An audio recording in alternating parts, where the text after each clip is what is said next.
Very happy to see you all.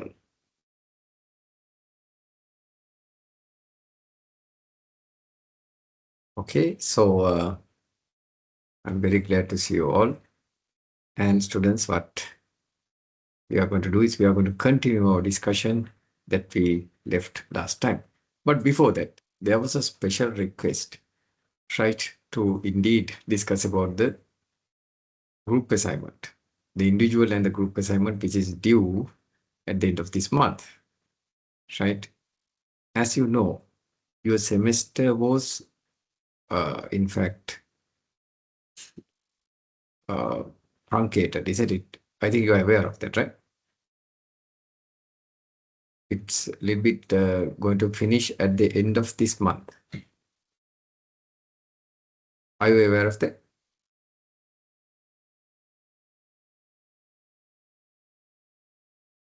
Yes, sir. That's the thing. Very good. So therefore, Buddha, now we need to think of how we are going to manage things. So particularly, I'm going to tell you about the assignment that you require to do with details. And we need to, because since we are going to lose about 2 weeks, we need to organize certain online lectures as well in lieu of the lectures that we are unable to conduct. Okay, and also to give you the due, time to get ready. So first thing what I'll do is I will explain to you about the presentation, the assignment as well as the group report and the group presentation. Okay, is that clear?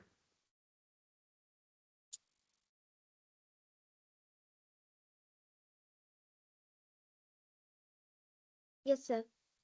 Okay, good. Right, good. So let me take some time for that. And so yes, then we'll set the deadlines and other things so we will be comfortable to finish that. Right. First things first. So let me explain about the package-based data analytics assignment. So this assignment is the way I'm going to do that. I'll explain that to you first. Okay, give me a moment.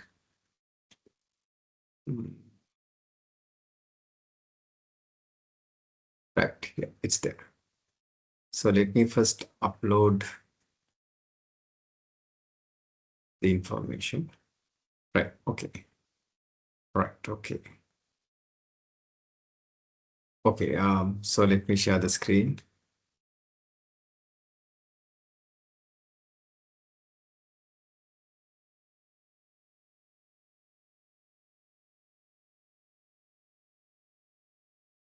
Can you see my screen for them? Yes, sir. Very good, okay. So now I have uploaded the information. You can go to your, so you are 16CD WD and 16C WE, right? So go to the Buddha package-based data analytics course and go to the bottom of the web page, ULMS page. There's a file that's named as individual and group assignment. Can you see that? If you cannot see that, Buddha, you can refresh your screen, maybe uh, refresh the web page. Maybe it's not visible because it's not refreshed yet. Is it visible? Yes, sir. It's visible. Excellent. Thank you. Thank you very much. So, Buddha, now let me download it. Already I have downloaded it, and let me now explain what's required under this individual and group assignment, right? So, in detail, I'm going to explain to you. So, how many students we have? We have about 24 students. That's good. And I invite more students to join to understand what's the requirement. Okay. Right. Then let me open that file. So please download it and open it. So let me explain one by one to you. It's not difficult, but it's time consuming. It's a fun assignment, right? But the thing is, it takes time. So therefore, better to start today, if possible. So let's see group and individual assignment. So here in this document, you will see both the group as individual as well as the group assignment information is there. So you could use tools like uh, State and Smart PLS, right? SPSS is not required, right? Because I did not teach you SPSS. Instead of I told I'm teaching you a very powerful package, right? Stata. And also I'll be teaching you Smart PLS. So you could use these two packages for the analysis, right? And then let's see under the individual assignment, which has a weight of 10%, each student should do this. First of all, you need to develop a mini case study. What's this mini case study? It might not be difficult as you think, right? You need to develop an accounting finance related scenario, a mini case. Now, these are some examples. Analyzing factors influencing investors' risk tolerance. Assessing the effect of managerial overconfidence on decision making. Then studying financial literacy on spending behavior. Now, these are some scenarios. Now, for an example, studying financial literacy and spending behavior among young adults. Likewise, you need to first come up with a topic. Then, based on that, what you need to do is you need to develop a small case study, right?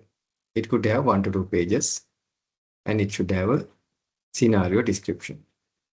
Here, you have to select a kind of a real world problem. In the case like financial literacy and spending behavior, some problem in accounting or in finance. Then what you need to do is, right, maybe define your research objectives based on that, right, created by you. And then you have to have 10 variables, right? Maybe you can create a questionnaire for that particular study, and you should have 10 variables at least. These variables could be categorical, should be categorical, continuous, as well as binary. Binary means two, like gender. Gender is a binary variable, no male, female. Then you should have the objectives of this research. Understanding trends, identifying predictors. Likewise, you should also identify what are the objectives of your research, right, for under this scenario. Then, as I told you, you have to develop a questionnaire related to this scenario. Create a questionnaire aligned with the case study to generate synthetic data. Then what you need to do is, now you don't need to collect a single data, right? You don't need to collect a single data, but you need to create a questionnaire and have your own data. We call that synthetic data, not real data. You put your own data, right? You put your own data because my intention is to not to make you collect data because it takes a long time to collect data. And what you need to do is you need to create that data set for the analytical purpose of your individual assignment. And then please attach that questionnaire as an appendix to that mini case that you developed. Right? So that's the second requirement. First, the mini case study, then the questionnaire related to that. Then third one, what you need to do is you need to come up with a synthetic data set. Right? Synthetic data set means bogus data set. You put bogus data, fabricated data, and you create your own data set.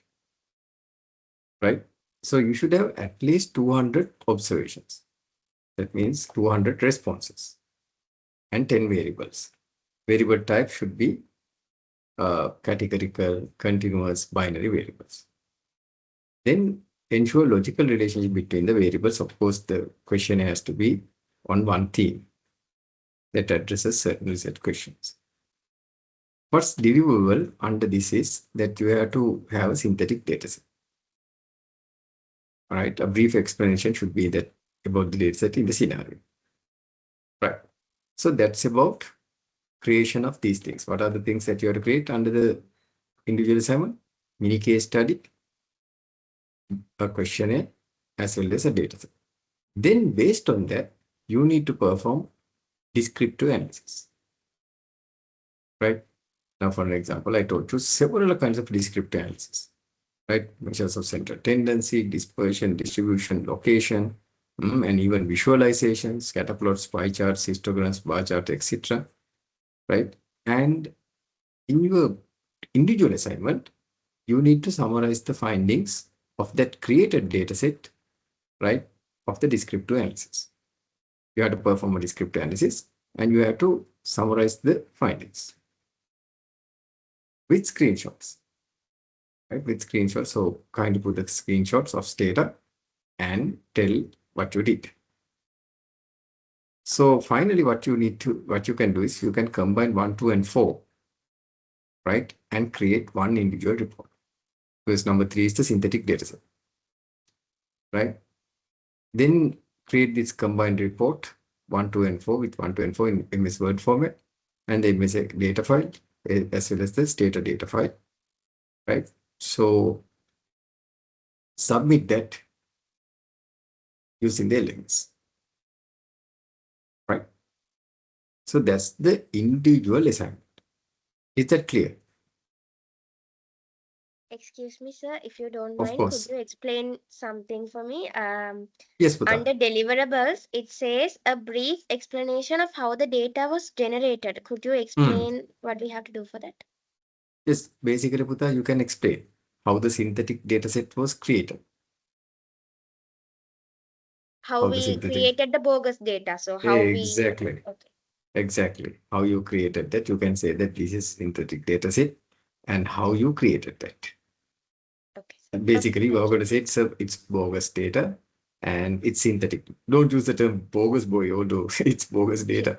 You can call it with even I was telling that term, but for the assignment purpose, you can say synthetic data.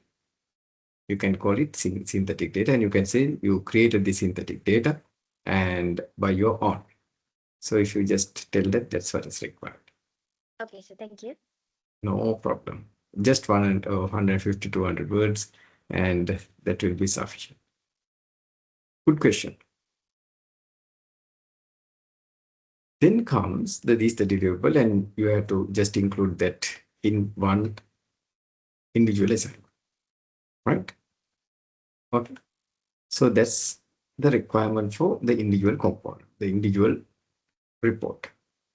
Any other questions? I got a very important question. Thank you, Buddha. So any other questions, concerns? So then let's set the deadline just after this. And let's also update the LMS and everything. So you'll be able to then. Excuse me, sir.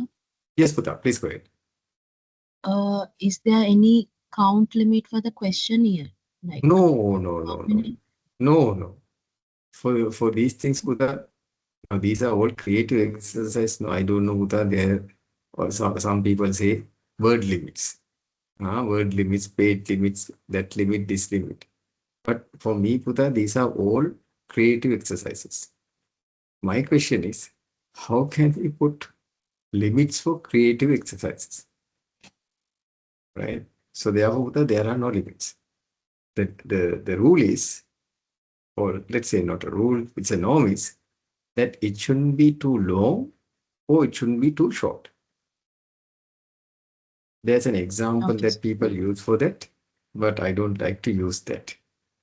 It's a little bit discriminatory and also not nice example. Some people use an analogy to explain that not too short and not too long. I don't like to use that, but the requirement is, Putha, you asked a very important question. Not too long, not too short. You can decide. You can design and make it more attractive. And these are minimum, not 10 variables minimum. If you have energy and if you have creativity, you can even include more. Good question, Putha. Thank you very much. Further questions? Please do ask, clarify. And even if you have questions next week, please ask me. Not even next week, we'll meet this Sunday. So if you do have any questions, ask me even on this Sunday. All right, go through very carefully and ask that, and I'll try to help you and tell you what's required to be done. Okay. Then comes the group component. Now, what you need to do is you can have your own groups. Right? You have your own groups now. Okay. I think Shironi has the group listing, right? Am I correct? Yes, sir. Like Right. we have two different groups Okay. with Two 8 different. members. Yeah, 8-member group list are there, which we used previously for the last semester DBS groups. Okay. And we also created a new group for governance module. Yeah. What's the member count put in there? It's 5 to 6 members. Five members. No. Okay. 5-member groups and 8-member groups. No. Okay. So how many groups do you have put up altogether? Both batches? 5-member groups? I think it's 18 groups. 18 groups. Okay. 8-member groups? It's nearly 12 or 13. 30. No. Not no. So 5 group difference. So we'll go with the 8-member groups. I think you prefer that, no? Okay, sir. That's fine. What do you prefer?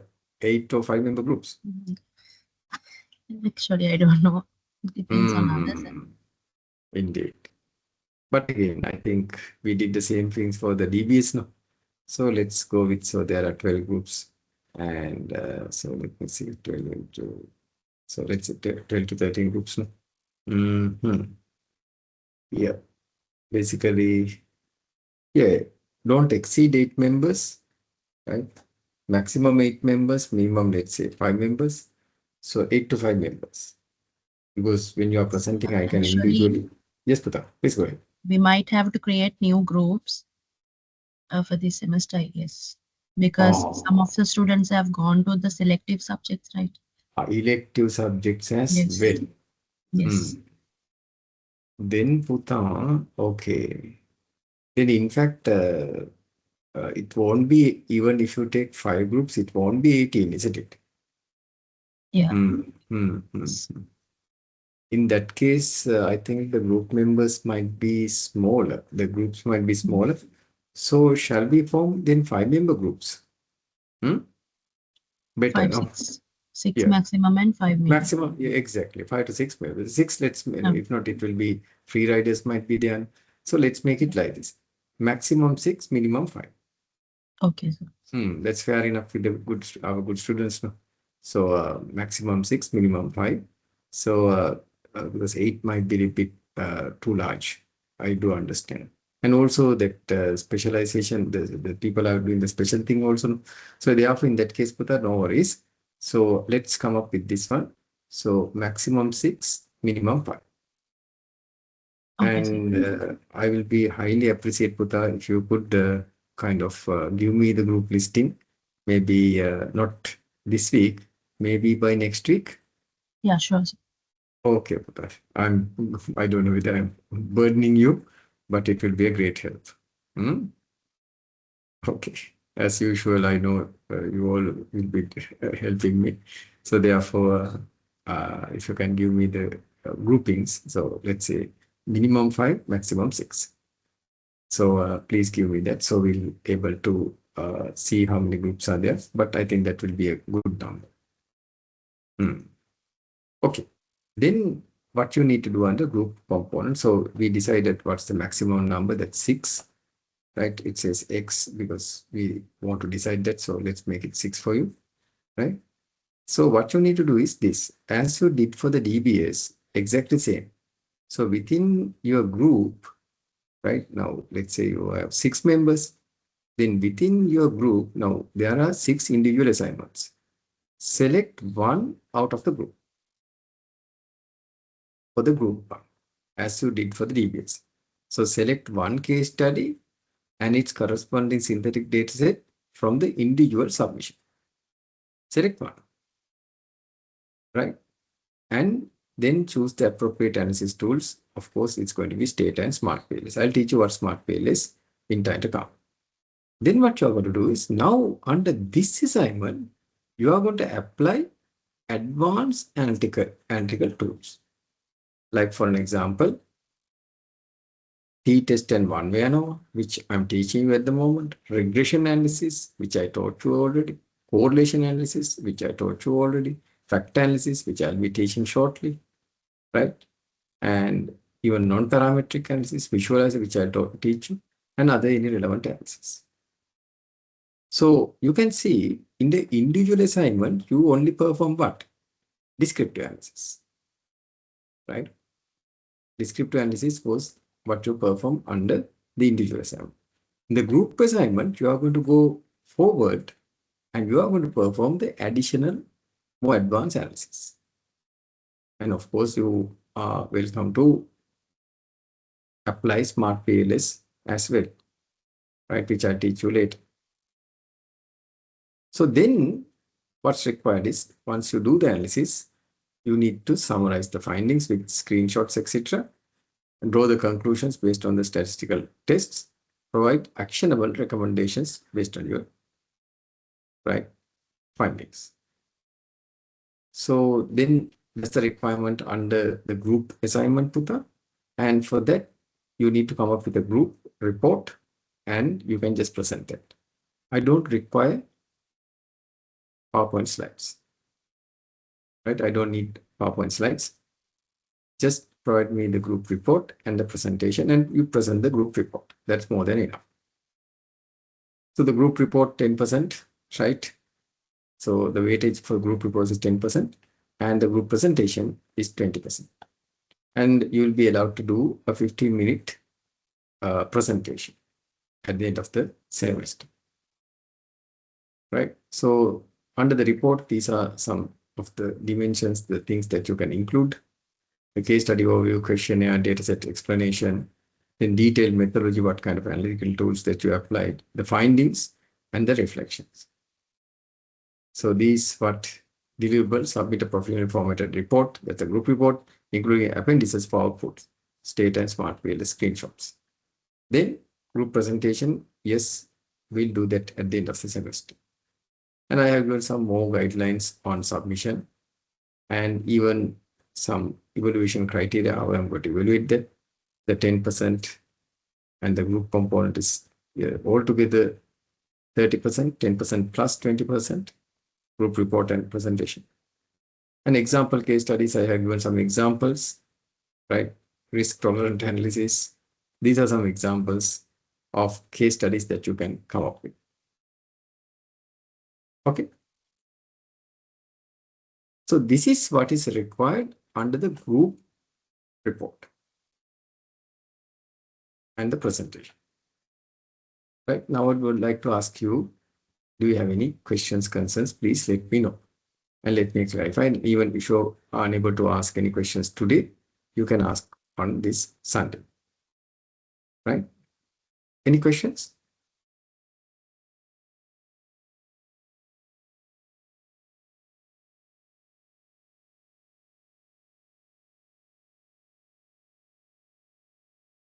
Questions, concerns, Buddha? Ask me and clarify, Buddha. I know you might have valid concerns, of course. I mean, concerns is good. Then you can clarify and we'll have a minimum expectation gap.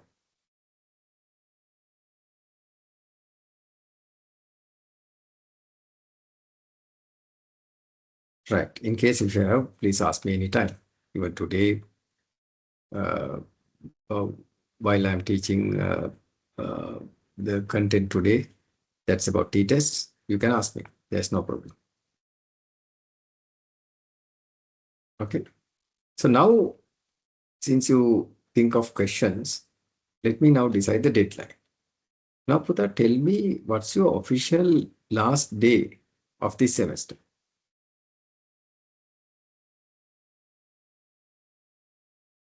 I think it's 26th, right? So it's August 3rd. August 3rd. Okay. So let's see, August 3rd. August 3rd. Right. August 3rd is Puta, nice, beautiful Sunday. Isn't it? I can see birds chirping, children smiling, singing. A nice Sunday morning or evening, indeed, whatever. Right. So it will be August 3rd.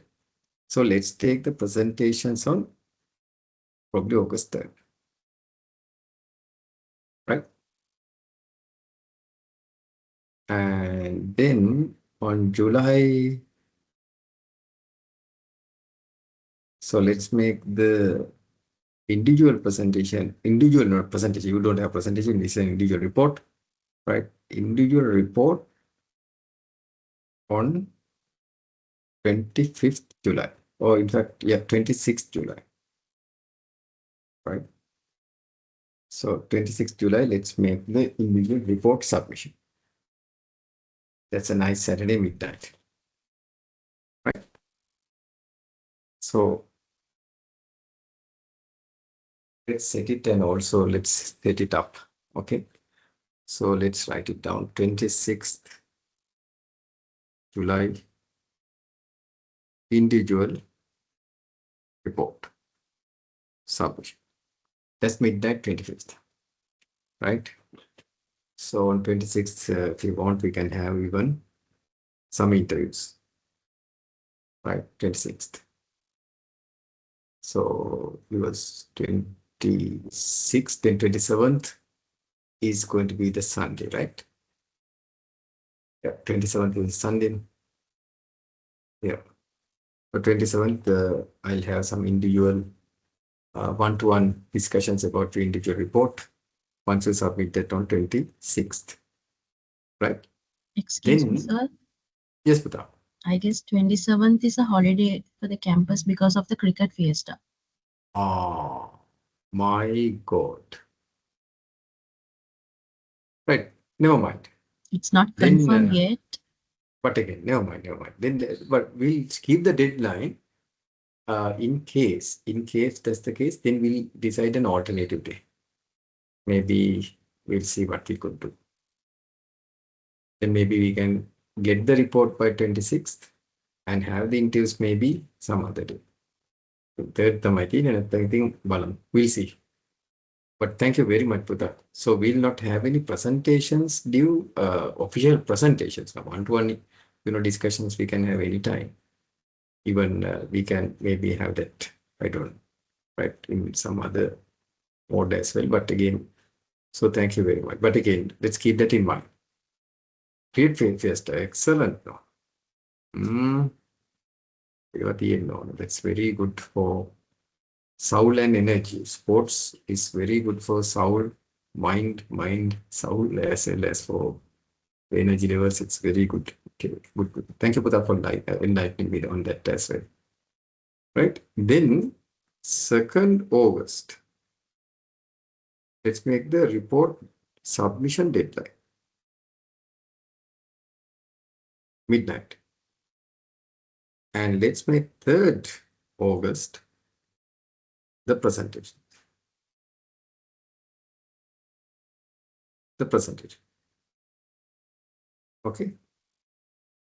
Does it sound good? Does it sound good?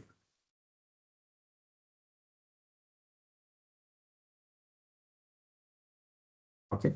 Right. Now let's key in these figures and set up the deadlines. So let's make this topic individual, the last one.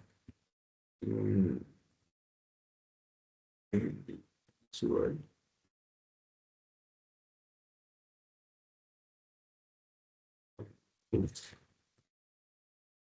So,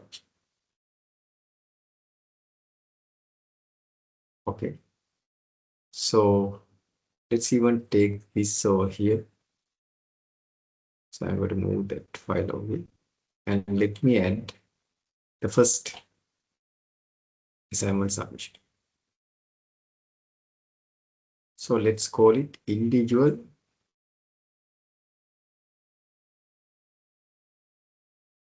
report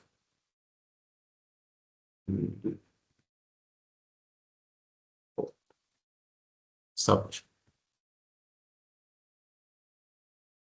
I'll say, please see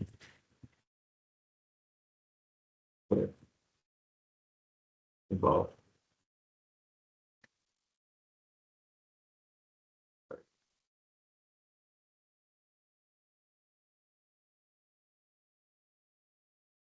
Come back. Yeah. Okay. Guidelines. Same thing over here.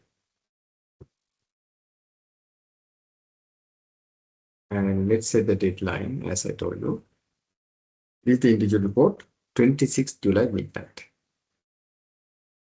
So from today onwards, you can submit anytime. Due date 26th July. Let's make it midnight.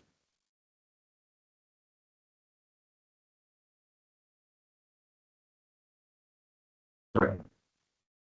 Okay. So in 27th, remind me to remember that. And you need to submit certain files. So let's make it 5 files. Okay, that's it. Feedback, submission, grade, command district. Okay. So this is the individual report submission. Then let's add a group report submission.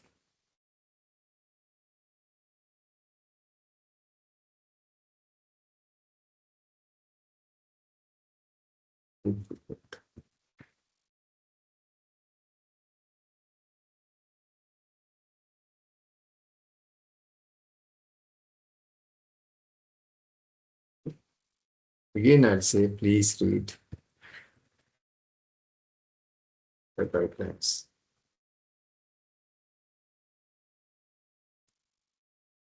Yeah.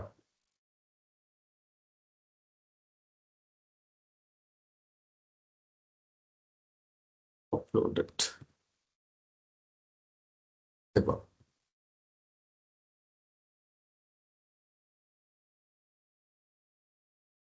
Okay.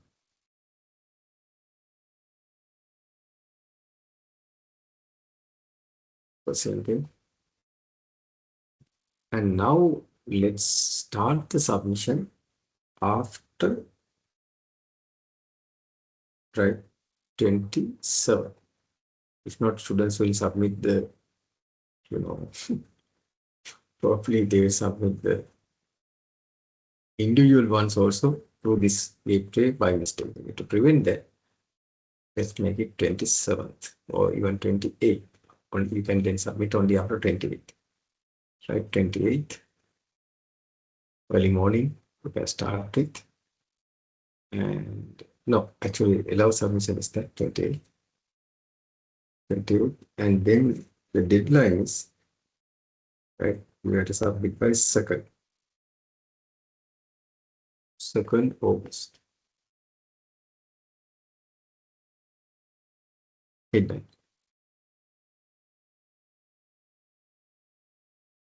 Midnight.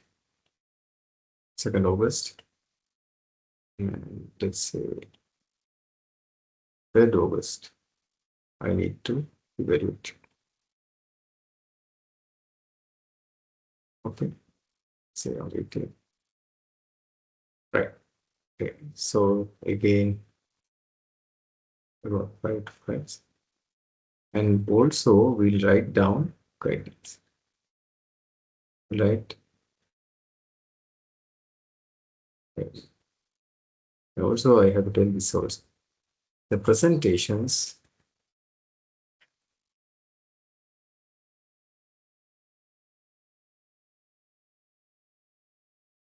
right, 3rd, 3rd August. Right.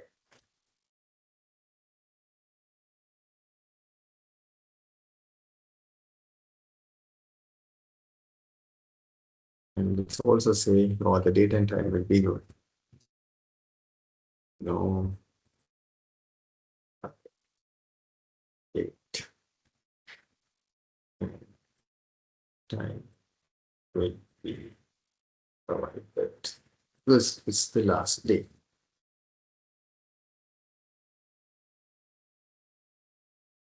Then please kindly note that. No, no, no.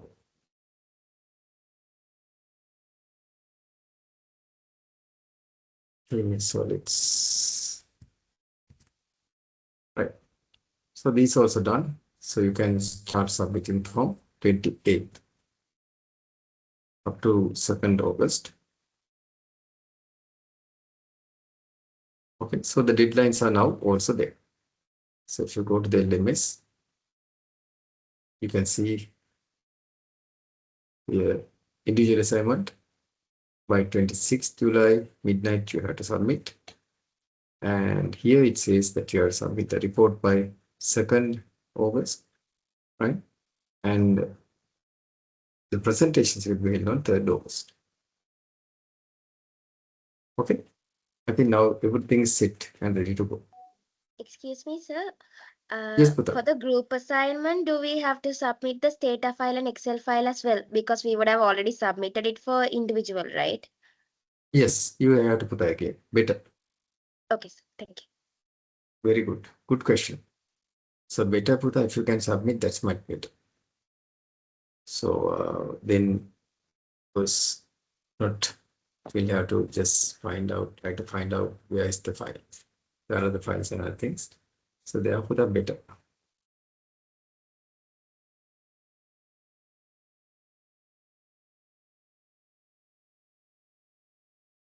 So yes, let's make it a deliverable as well. So just note down, you need to also submit Putta the data files in Excel and state.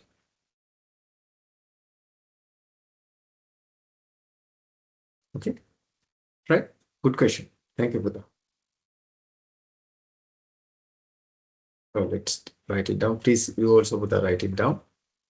Right, for the deliverable.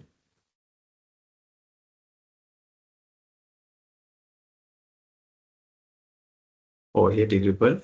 Submit by forward report, include appendix for output. Also, the date files in Excel. Good. Okay, Putta. Great.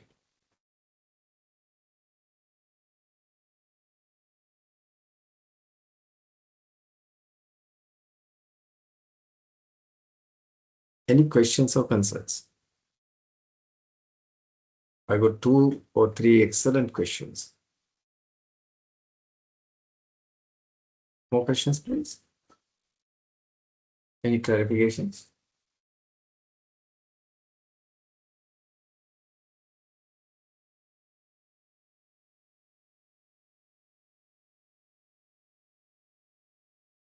Okay.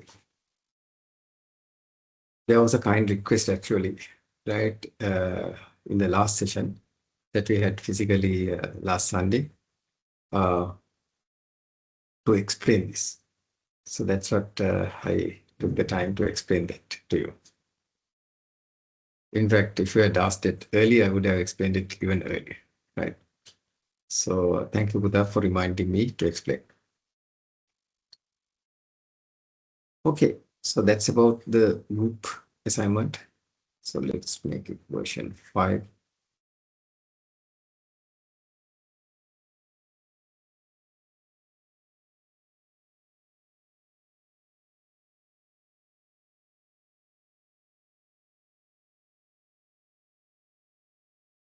Okay, good luck with that.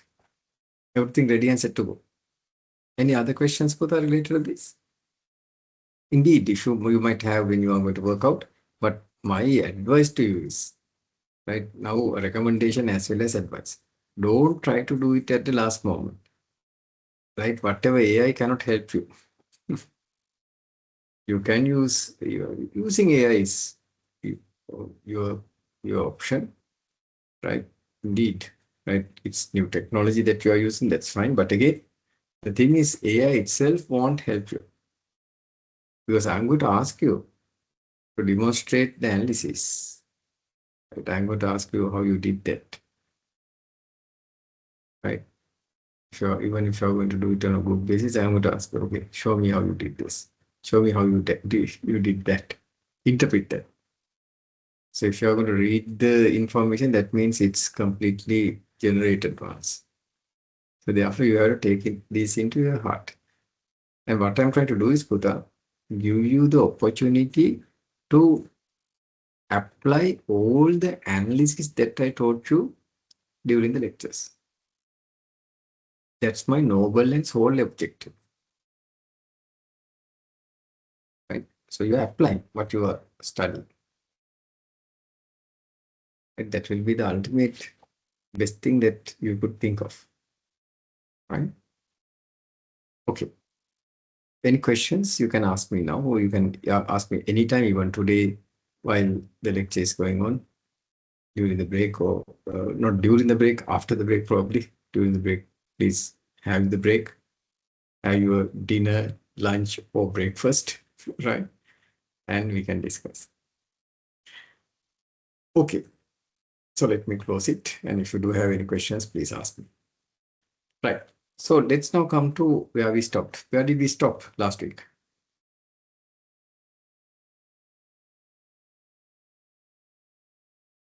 As I could recall, we were discussing about t-testing, right? Now, great if you can have a cup of coffee, we said it. But we were not discussing about coffee tests. We were discussing about t-tests, right? Can you remember?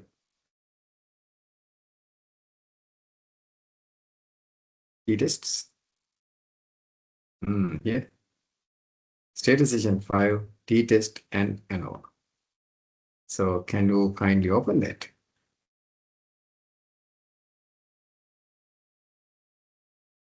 So download and open that. And let me remind you what we did, and let us see what we could do today to take forward the discussion. By the way, if you have any questions, concerns, please feel free to ask me. Right? Okay, let's now go to this session. So let's go to session 5, statistician 5.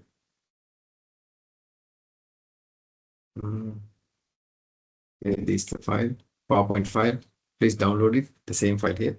I'm going to open that.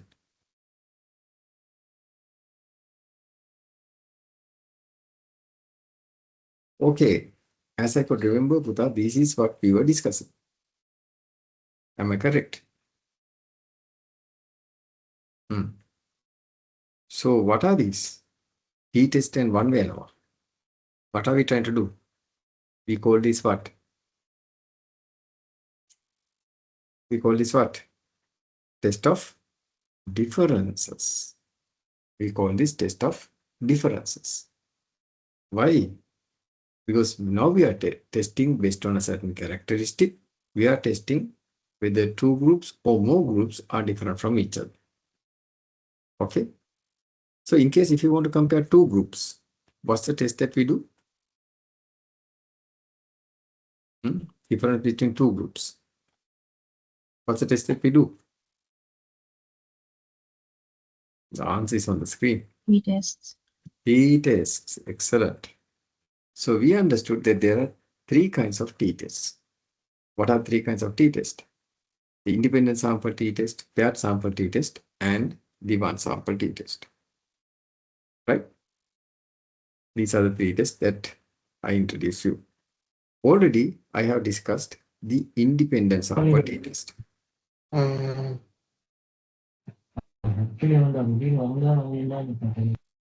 think Buddha, some students' microphone has got unmuted. So please be careful. We can hear your private conversations. Okay, no worries. Hope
Students, can you hear me?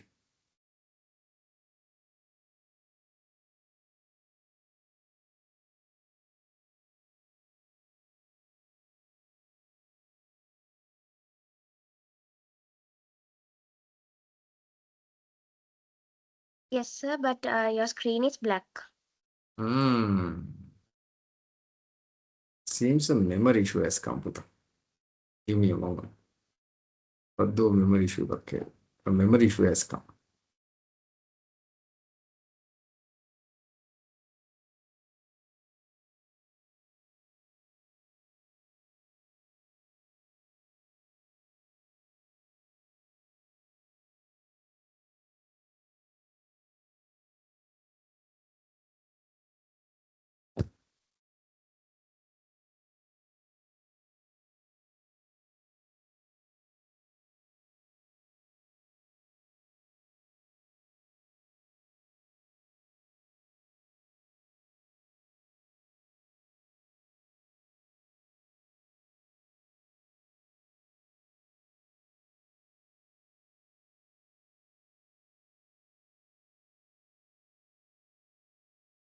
Give me a moment, please.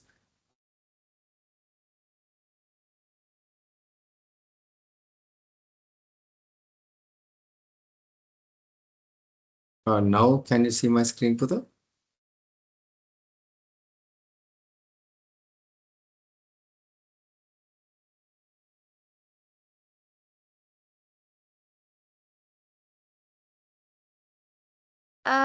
We can't see your screen still, sir. Okay, let me see. Let me try again.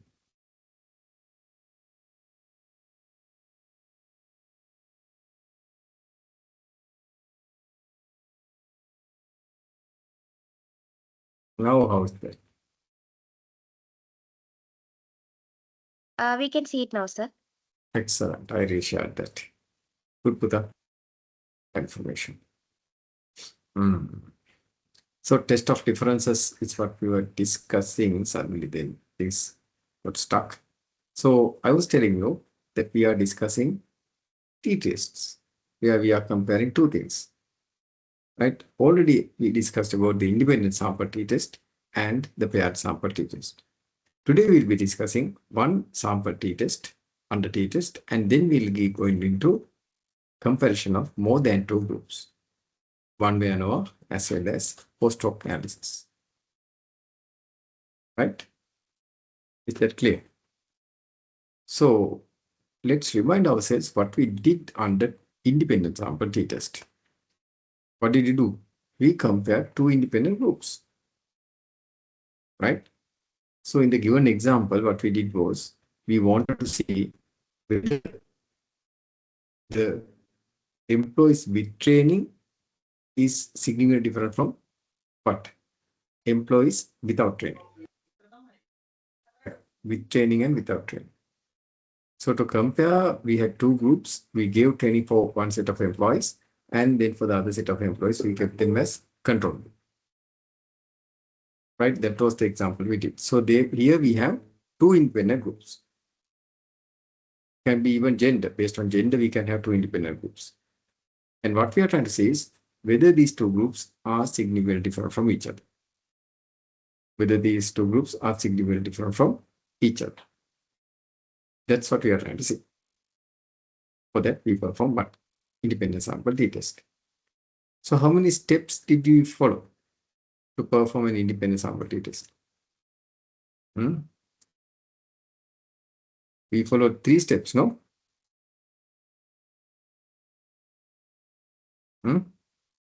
Did we follow 3 steps?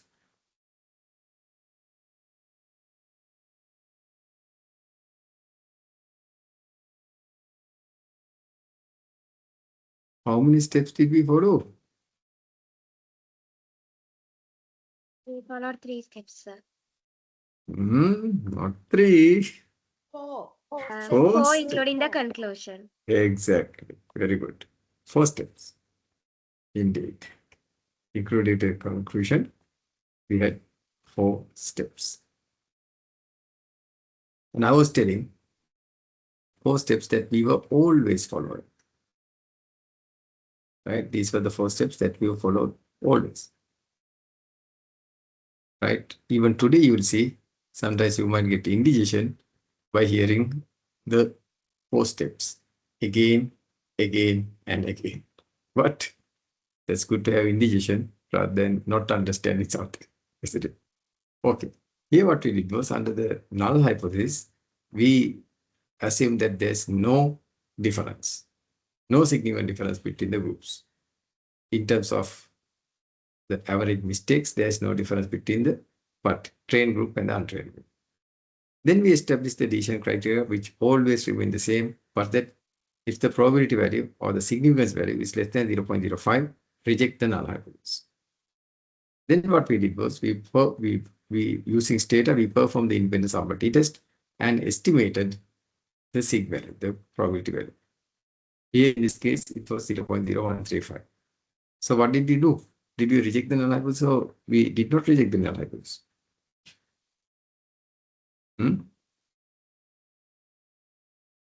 What did we do? Did we reject that too? We rejected the null hypothesis. We rejected the null hypothesis. We rejected it. Why? Because 0.0135 is less than 0.05. So therefore, we rejected the null hypothesis.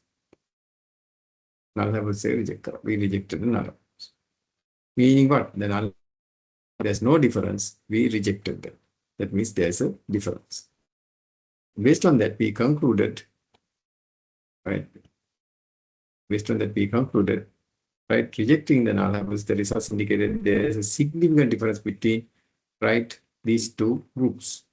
In other words, we told that they come from 2 different populations in terms of their skills, because there's significant difference.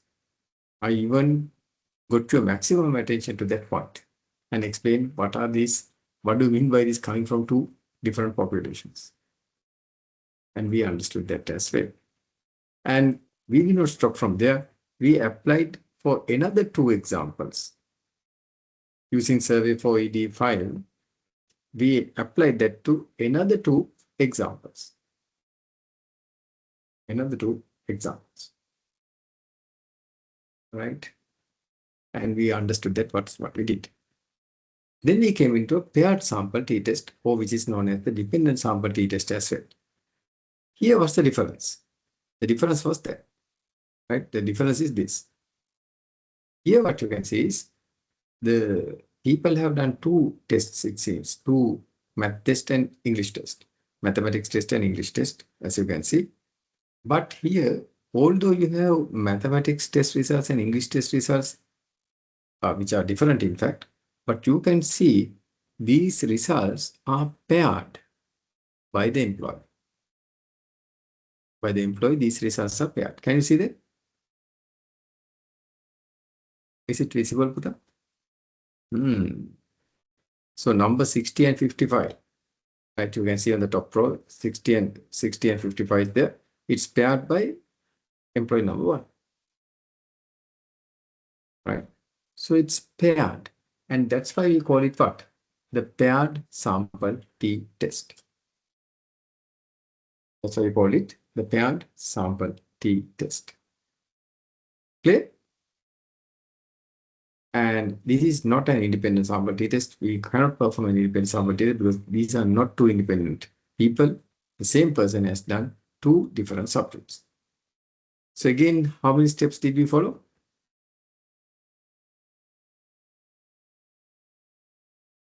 How many steps did we follow? This time we followed 10 steps, isn't it? Steps that I have followed. Did we follow 10 steps? No. We followed 4 steps, sir. Again, 4 steps. Indeed. Again, 4 steps. Very, very good. Right, again, null hypothesis, decision criteria. Using Stata, we came into the t-test results. Again, it's 0.0105. We see that there's significant difference. So based on that, we concluded, yes, there's significant difference between the average mathematics marks and the average English marks. Okay, that was the conclusion. So then we went to session 3, again, survey for ED data file, right? And we again did that for the moods of the employees. The same employee had positive moods and negative moods, right? Which we call the positive effect and negative effect in HR. And we compared that. Okay? Clear?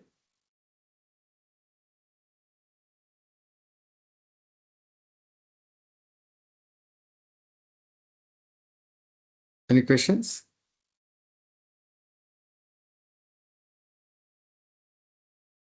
Right.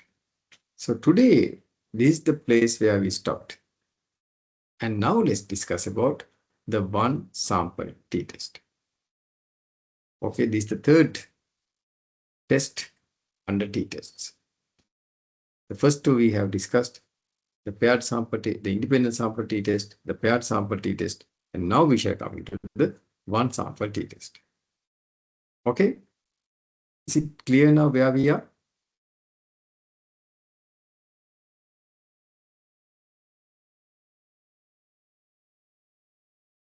We have 57 almost students, but I don't hear that much of interaction, feedback.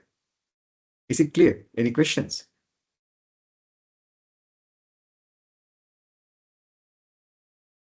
No questions. Okay, if there's no questions, no problem. If you have questions, please ask me questions, right? So now let's see what this one sample t-test does. What it simply does is, it compares a mean value of a sample with a benchmark, with an expected value, which we think is the population mean. Right? Let me give an example. Let's say you are working for a bulb manufacturing company. It's a specific bulb. And the Sri Lanka Standard Institute has indicated that this bulb should work at least for 1,000 hours. Should light for at least 1,000 hours. Okay. So let's say you are working for, you are the accountant for this organization. And let's say this organization has produced 2,000 bulbs. Right? Now you want to see whether the average burning time of these 2,000 bulbs are 1,000 hours. So what can you do? So well, what you can do is, you can take these 2,000 bulbs and light it up and see whether it would last for 1,000 hours, isn't it? Is it a good idea?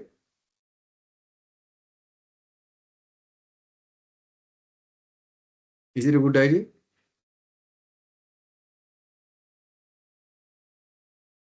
Those who say yes, can you please raise your hands? Those who say no, please can you raise your hands?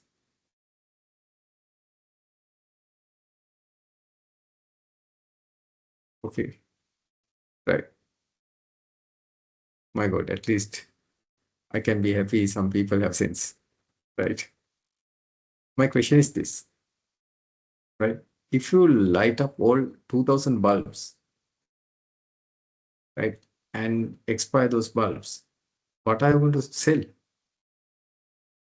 Right? You are the accountant who has produced this in the organization. You are the accountant of the organization that who has produced these 2,000 bulbs.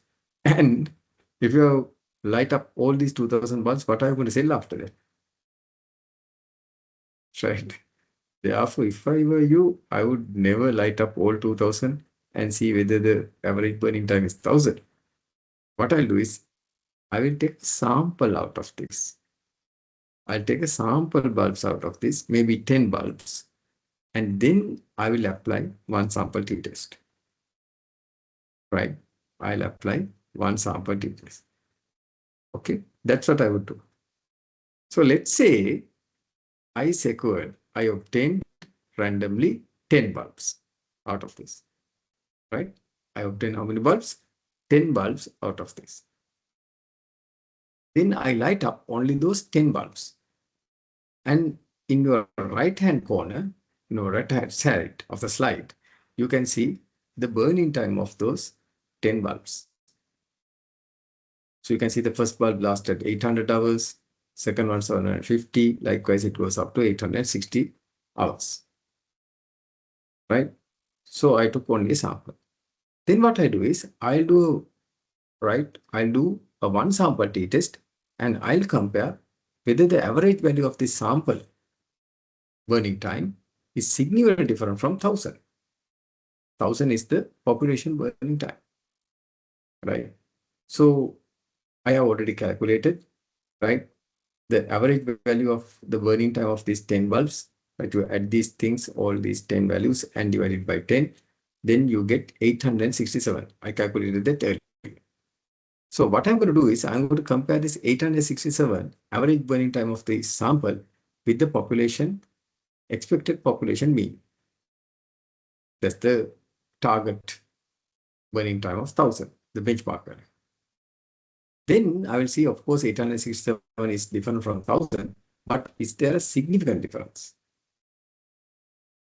I check whether there is a significant difference. If there's a significant difference, then it shows what? It doesn't come from the same population. It doesn't come from a population where the burning time is 1000 hours. If there's a significant difference, because 867 seems significantly lower, right? If that's the case, right? So that's the thing that we are going to do. I'll explain it again so you'll understand better, right? Again, the scenario is you have now produced 2000 bulbs and you are not going to light up all of them, and you have taken a sample out of them and you have in fact light up them, and you have got the statistics, the data for these 10 bulbs over here, right? Now let's see, right, how you can perform a one sample t-test. Again, you are going to follow the same 4 steps, right? First of all, do what? Establish the null hypothesis. So you will say there is no statistical significant difference between the average mean value burn time of the sample, right, and 1000 hours, which is we equated to the population mean.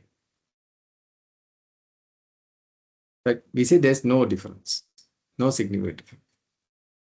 Then number 2, what you do is you will establish the decision criteria. Always the decision criteria is the same.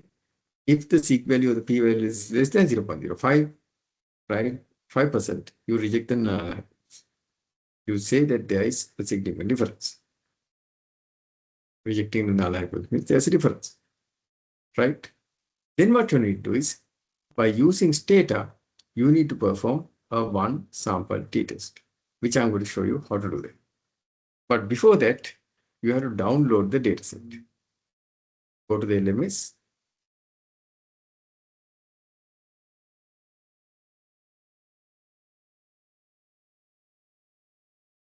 It's quite slow today, my computer. I don't know why.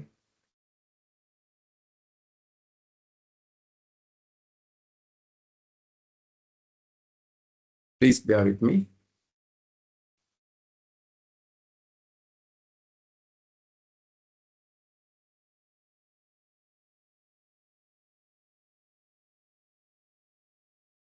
Okay. So please go to the LMS and download under week 6 the light bulb file. Status session 5, the light bulb file. Can you see that, Puta?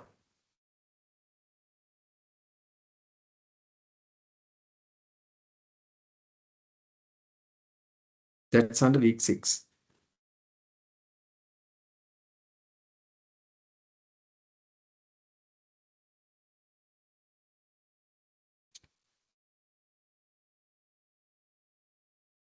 Okay.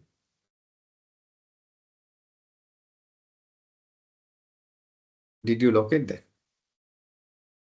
Please download this file. Light bulb. I'm going to download that. And because to do step number data file, try to run the one sample t-test.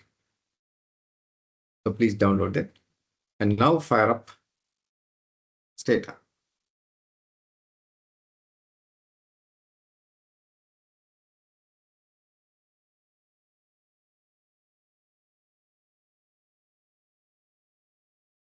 So I'm going to go for Stata 19B.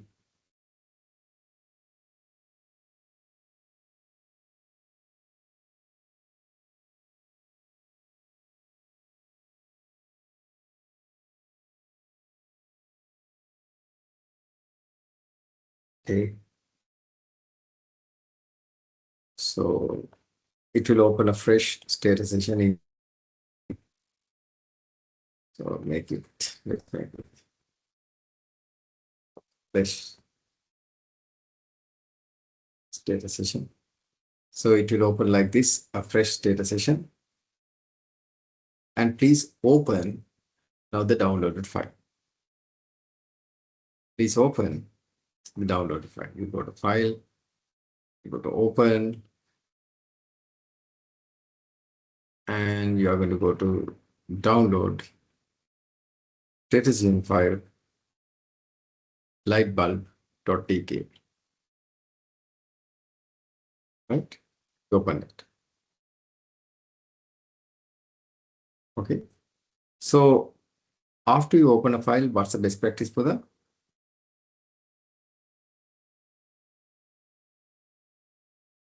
View the contents. That's the best practice. So I'm going to go to browse, BROWSE. I'm going to use the browse command and I'm going to hit enter and I'm going to see the contents. So let me use the magnifier also so you can see much better.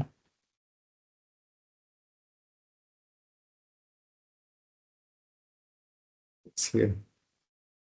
Okay, can you see this data editor file in the browse mode? So life is there, life is the variable which we gave. And here comes the burning time, the lifetime for these bulbs. The first one lasted 800 hours and the last one lasted for 860 hours. Right? Clear?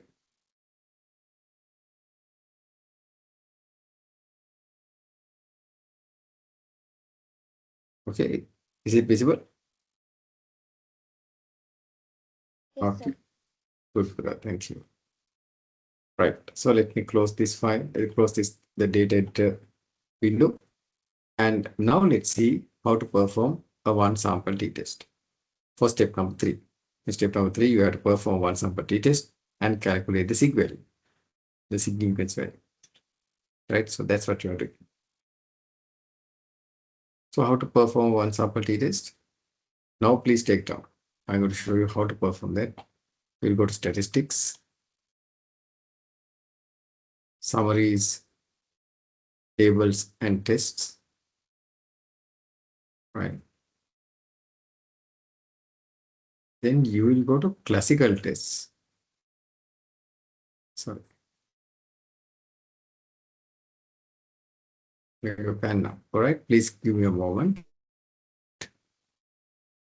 Statistics, summaries, tables, and tests. Then go to classical test of hypothesis. And then go to t-test, mean comparison. So please write down this path to the statistics, summaries, tables, and tests. Then go to what? Classical test of hypothesis. Then go to the first one, which is t-test, mean comparisons. T-test, mean comparisons.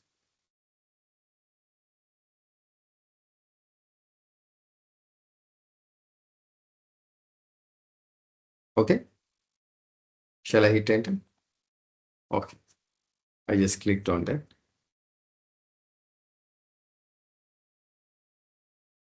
Okay. The t-text dialog box appeared I think you can see. Let's here the dialog box. It says t-test. Default is one sample t-test, and that's what we want. Earlier, we went into two samples using groups, two samples using variables like this. Then the paired t, right? The paired t-test also we perform. And today we are going to do the one sample t-test. So you can choose the first option, one sample t-test. And then you can choose here, what's the variable name? What's the variable name that you're going to test? Life of bulb. And the hypothesize value is how much?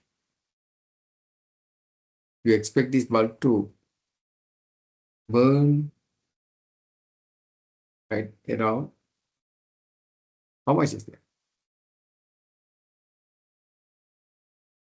How much is there, Pudha? 1,000, sir. 1,000. Very good.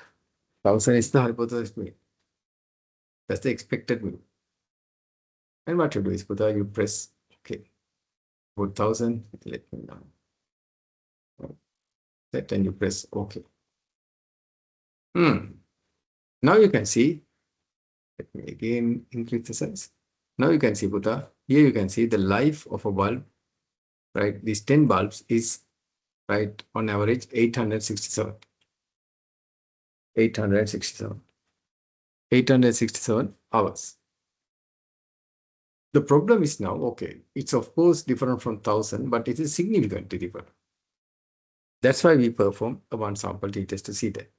And you can see the middle, right? The sig value is given 0.0019.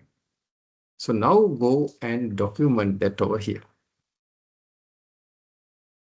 Right? Document that over here in your PowerPoint slide.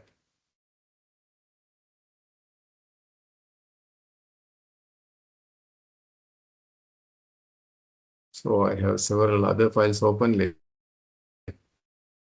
Better to close them. No, it has become very slow. Okay, 0.0, very tiny value. So I'm not allowed to got stuck.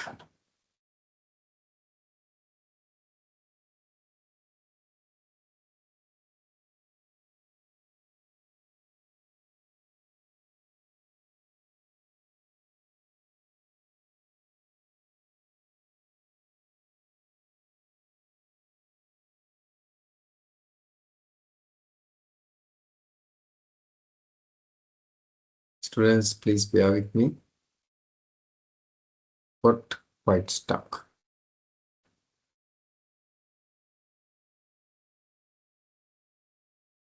Can you see my screen, please?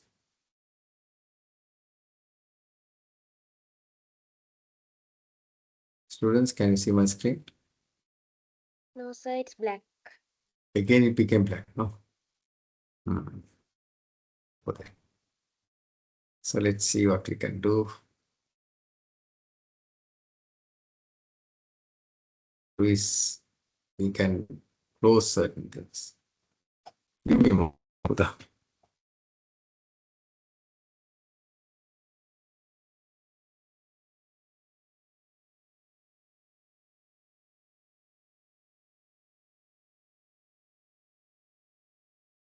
I think what the reason is this magnifier.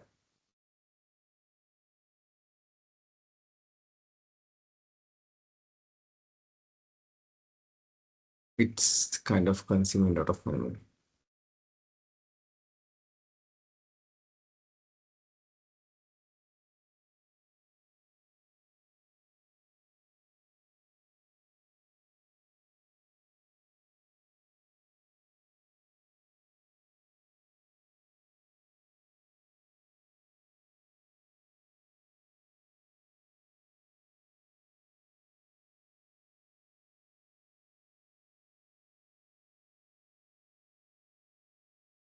Okay, students. Now let's see again.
Okay, students, can you see my screen?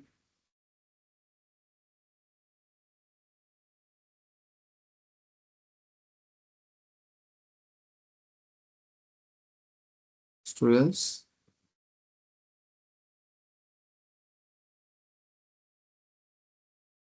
Yes, sir. Okay, Buddha, thank you. Let's come up. I think that's what is causing this problem, but again, let's try. So yes, under step number 3, now you computed what? The sig value. Right behind step number 3. The sig value is 0.0019. So you can see, let's go to the PowerPoint. I don't know the PowerPoint. So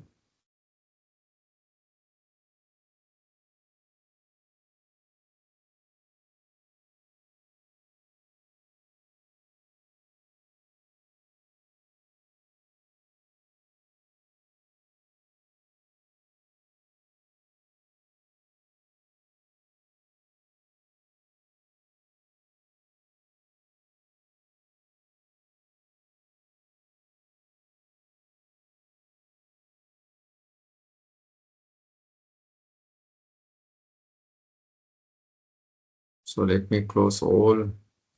Some memory issue has come up with.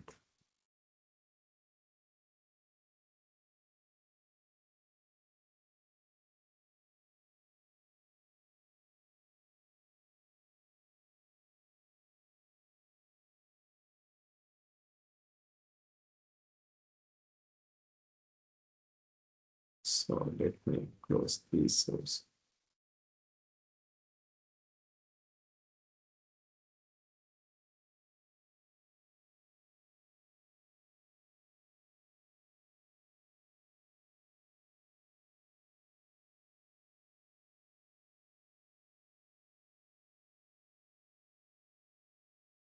But give me a moment. My computer has got extremely slow.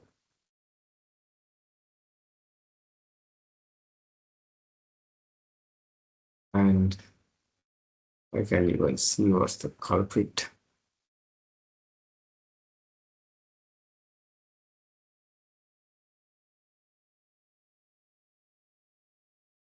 Who's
okay? Hope you can see my screen, Puta.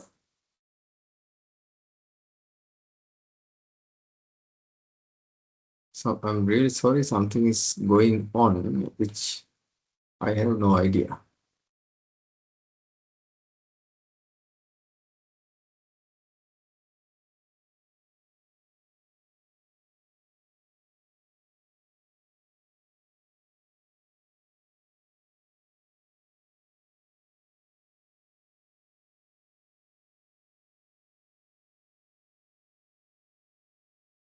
So let me leave Teams and come back.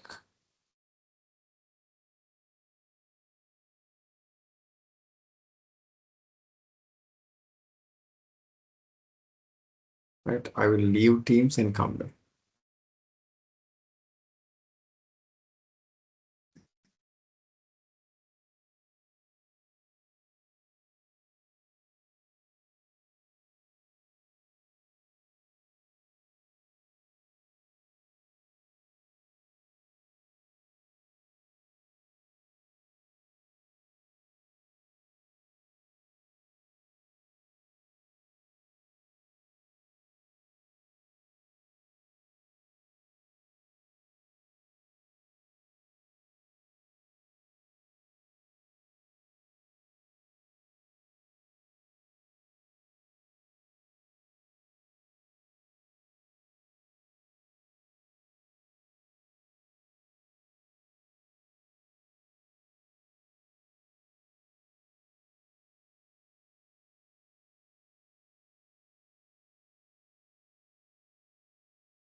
Students, can you hear me?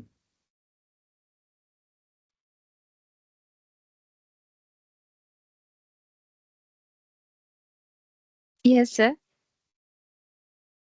Okay, Buddha, thank you very much.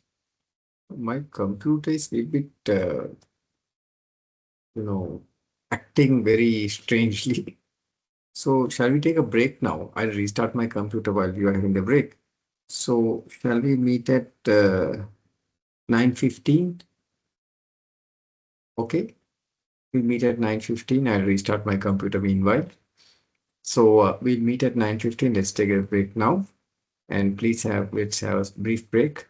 And we shall continue with our example again, right? To how to do a one sample t-test.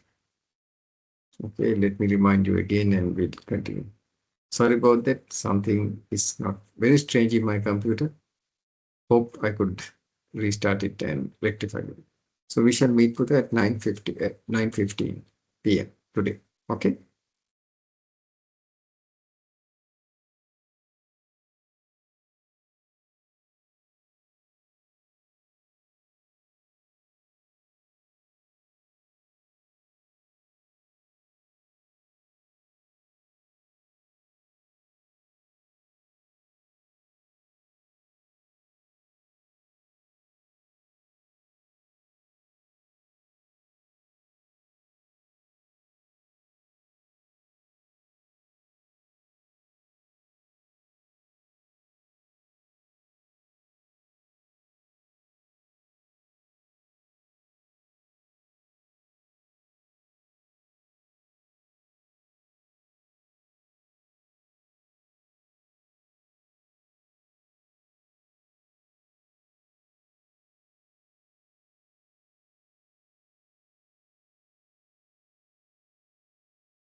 Okay, students, welcome back. Can you hear me?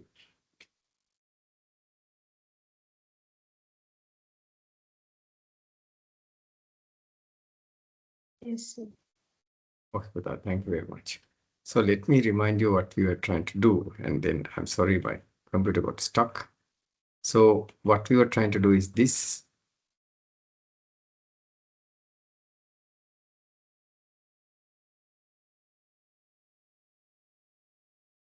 So let me take the PowerPoint. Okay, so we were trying to see whether the sample mean. So this is what we were trying to do. Hope you can see my screen, Pradhan, no? So we were trying to see whether, right, we took 10 bulbs, whether the sample mean is significantly different from 1000, right? So we established a null hypothesis that says that there is no difference. Then decision criteria, same decision criteria. If the significance value less than 0.05, reject the null hypothesis. Then using stata, we computed the sig value using by performing a one sample t-test. How did we do that? So we went to the stata file, we went to the stata file, and we went to statistics, summaries, then classical tests, t-test. And then we made sure it's one sample t-test, and we selected life as the variable and the hypothesis value as 1000. That's it. Excuse And me, we, sir. yes, Pradhan? If you don't mind, I can't see your screen yet. I see. How about others? But is it only for you or others? Can you tell me whether you can see it? Oh, the cut it well. Others also can't see. Is it Can see, you? sir. You can see? I think it's a network error on my end, sir. Okay. Okay, okay. No worries, Okay. Pradhan. No worries, but please do confirm that indeed, because it might be sometimes here an issue or maybe there. So therefore, by all means, please kindly confirm that. Huh? Right. Okay. So you put 1000 over here. Hypothesize mean. So that's the expected mean, and you press OK. And Putha, you see here. So if I could use the magnifier also, that's great. So let me use the magnifier.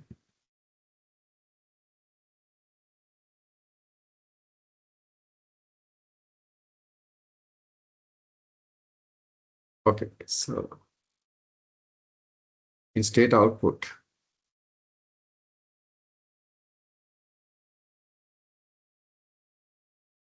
right? The state output is over here. Identify the screen. So you can see the mean of these 10 bulbs, the lifetime of these 10 bulbs is 867. So the question is now, is this 867 significantly different from 1000? So for that, you perform the one sample t-test, and the result has come over here. The sig value of the p-value is 0.0019. So that's what you compute under step number 3. So let's go to back to the PowerPoint file, and you can see you have now recorded it's 0.019. Okay, 0.0019. So my question to you is now, is 0.0019 less than 0.05?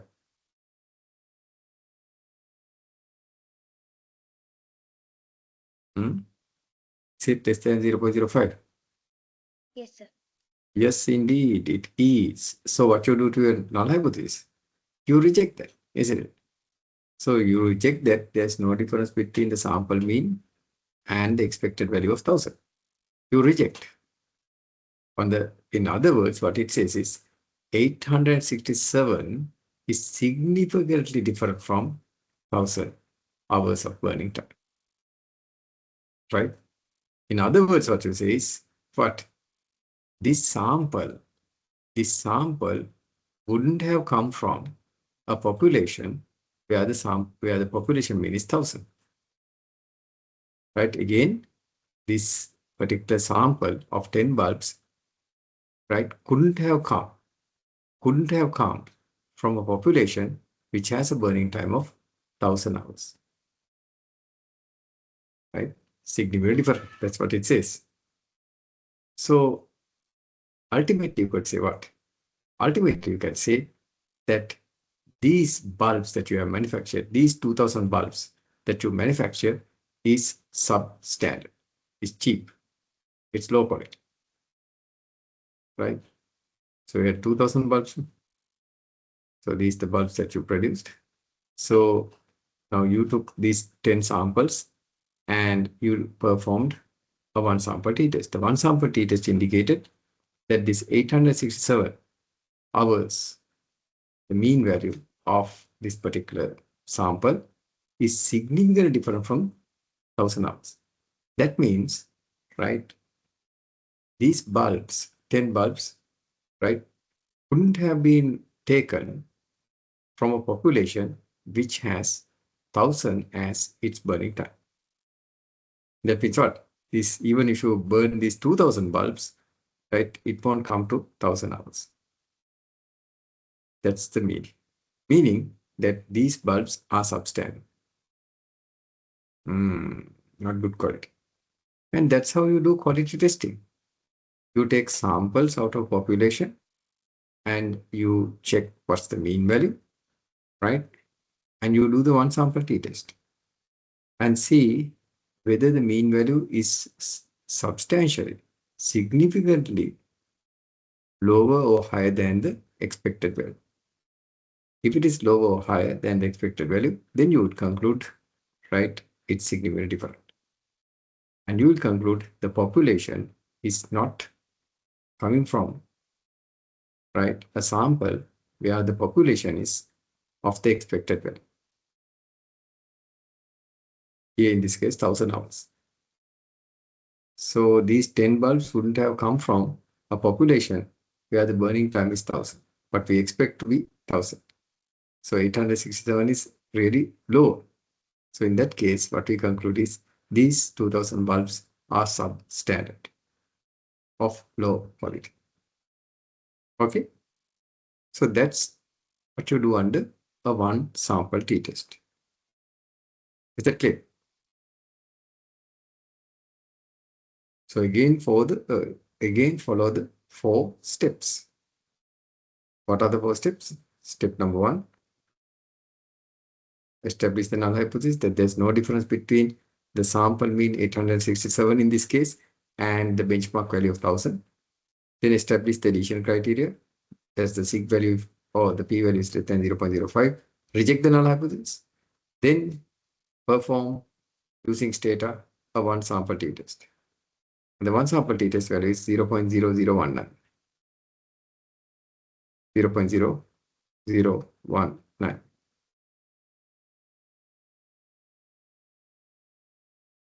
Okay, so which we have computed. So we have the conclusion. This is the conclusion.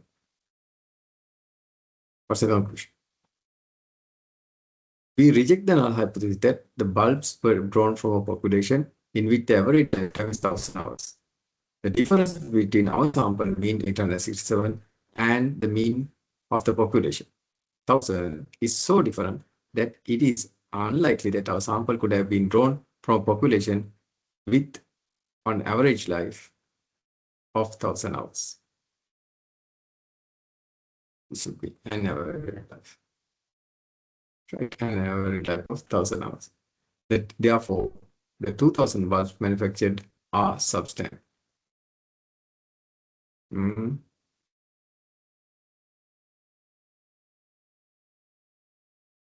Is it clear? So therefore,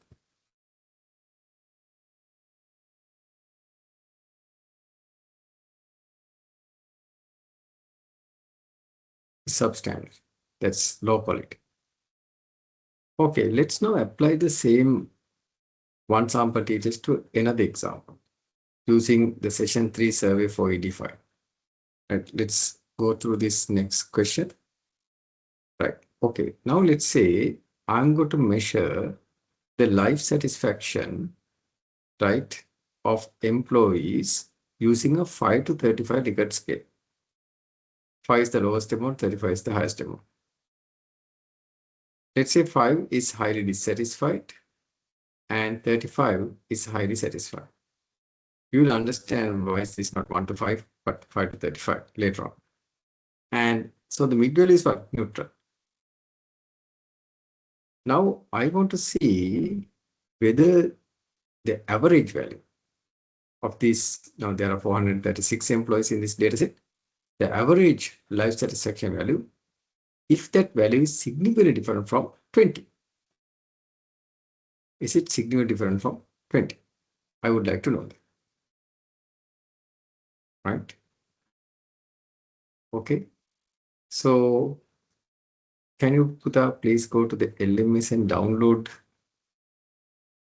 the session 3 survey for ED file? So let me take that file for you.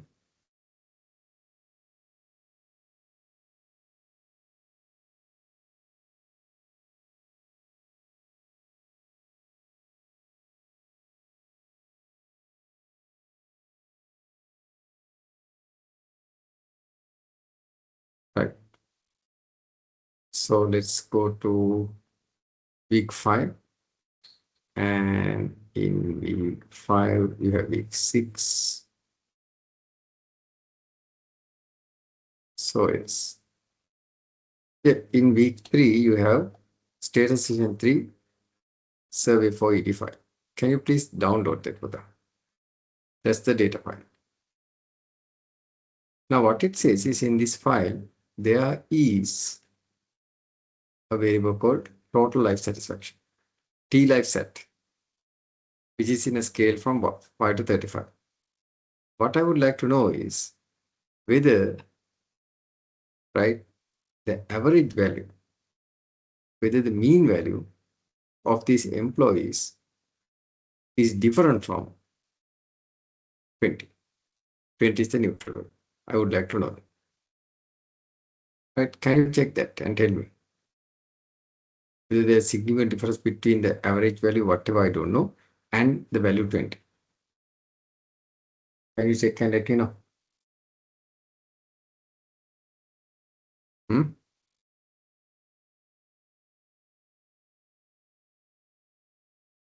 How to do the, so you have to check with, you have to do a one sample t-test. Right? You have to do a one sample t, right? After you download the file, please open them. So I download the file and now I'm going to close Stata and I'm going to reopen Stata.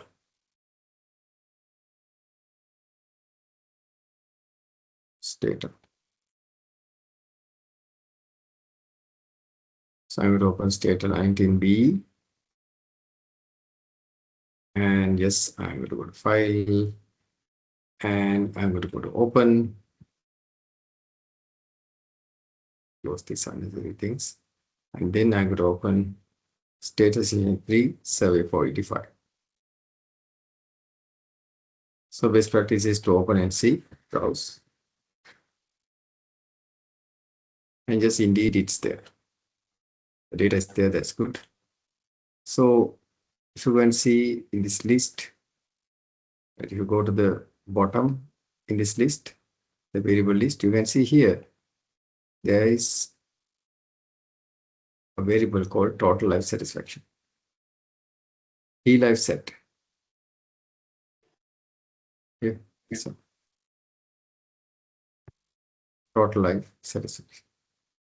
And I would like to know, here you can see it. Here is total life satisfaction. And I would like to know whether this variable, the mean value, is significantly different from 20. By 20, the neutral value. Can you check that and let me know?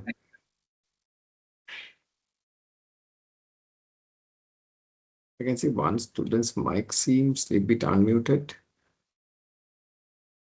Who is that student? Let me mute it. Yeah, this particular student.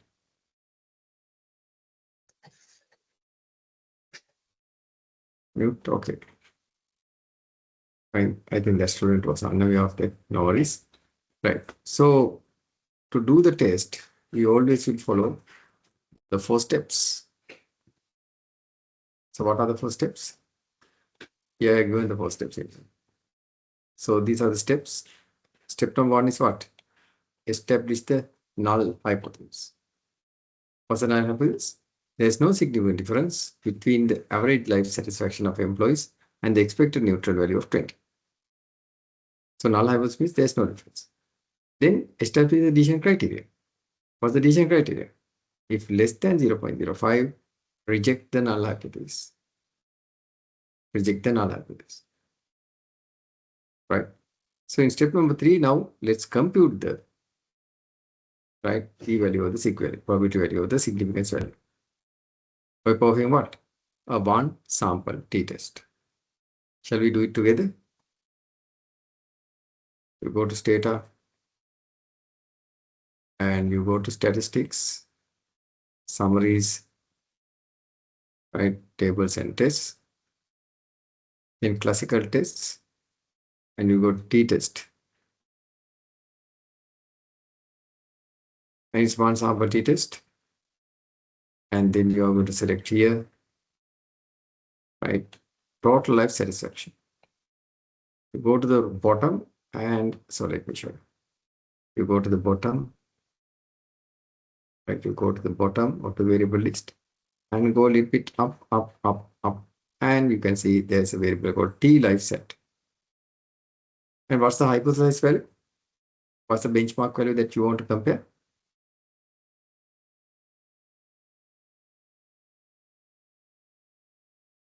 What's the benchmark value? 20. 20. Very good. 20. So you're going to type 20. Right. And you're going to press OK. Then comes the output. Right. You can see in the data window, you can see there are 436 employees and the life satisfaction, average life satisfaction is 22.38. Let's say 22. So now what this test has done is it has compared this 22 with the benchmark value of 20. And the result is given here. So you can see the calculated sig value of the p-value is 0.00000. So you record that.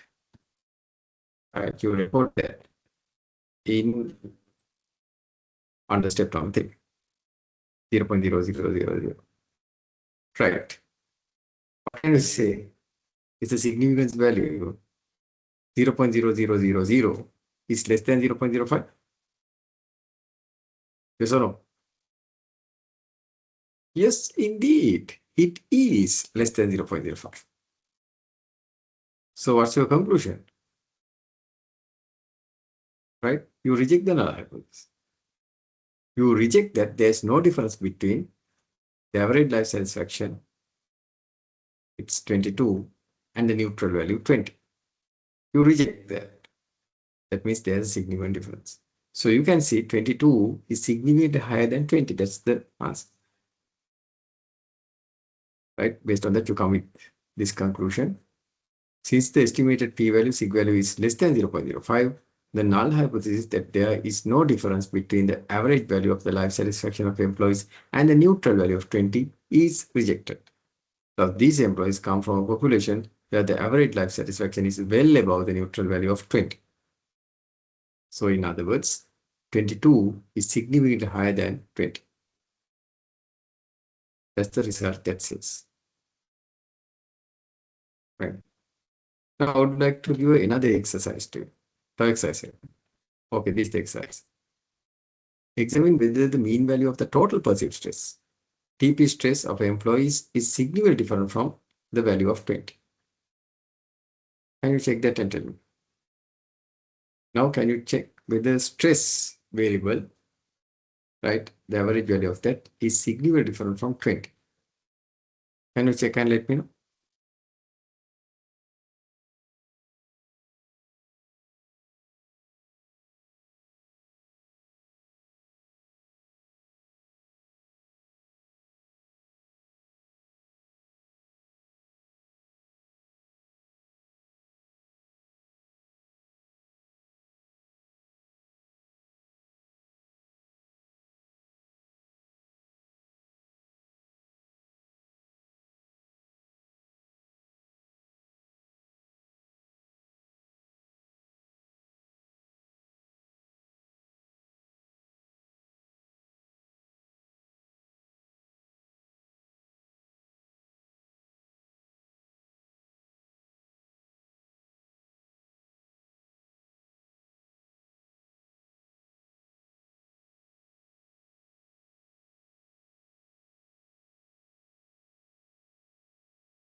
Okay, students. There is a significant difference.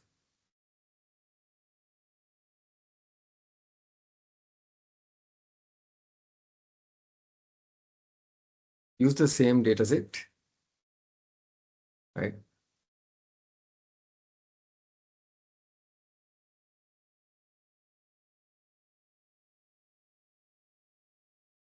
Please use the same data set and see whether there is significant difference between the average stress value and 20.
Okay, shall we see that now? Okay, what was the answer? Can someone tell me what's the answer? Is the mean value of the stress variable significantly different from 20? Hmm?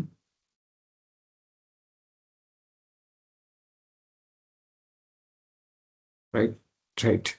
Always follow the 4 steps, right? So I'm going to use the early example steps again for this one. So step 1, establish the null hypothesis. What is null hypothesis? So you say there is no significant difference between what? No significant difference between the average stress, perceived stress of employees and the expected neutral value of 20. Here, let's say it's not the neutral value, let's say it's the value of 20. So the average stress value is different from the value 20. So the decision criteria is the same. If the significance value of the or the probability value is less than 0.05, reject the null hypothesis. Then step number 3, using data, perform a one sample t-test, right? And see whether that's the case. So how can you perform a one sample t-test, right? So you'll go to data, the same data set. So you'll go to data, you're going to go to statistics, summaries, test, tables and tests. So classical tests, you are going to go to t-test. And now let me expand this. Now you are not going to use t-dive set, but you are going to use TP stress, total perceived stress. Okay, you can see here, TP stress is there, total perceived stress is there. And yes, 20 is the benchmark value that we want to compare. And you are going to press OK. And you got the state output. There are 433 employees. Their stress level is 26.72. We say 27. And we want to see whether this 27 is significantly different from 20. Right? That's what you want to see. And you can see the sig value, the calculated sig value is again 0.0000. So can we reject the null hypothesis? So the calculated sig value is 0.000. Right? So you can, under step number 3, you can record that as right 0.0000, same thing. So what's the conclusion? The conclusion is that yes, right, the neutral value is significantly lower than the average stress value. Right, the average stress value was 27 and the benchmark value is 20, let's say. So that's the value 20 is significantly lower than 27. So that's the conclusion. Right.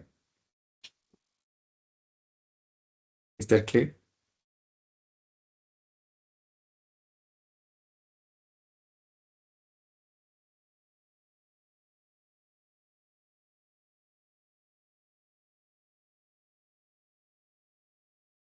Clear?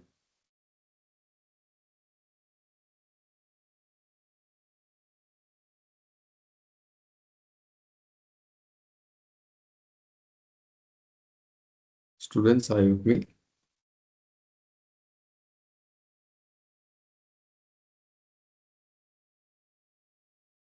Students.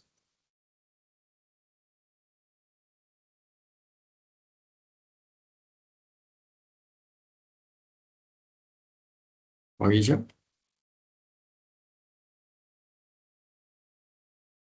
Shiron?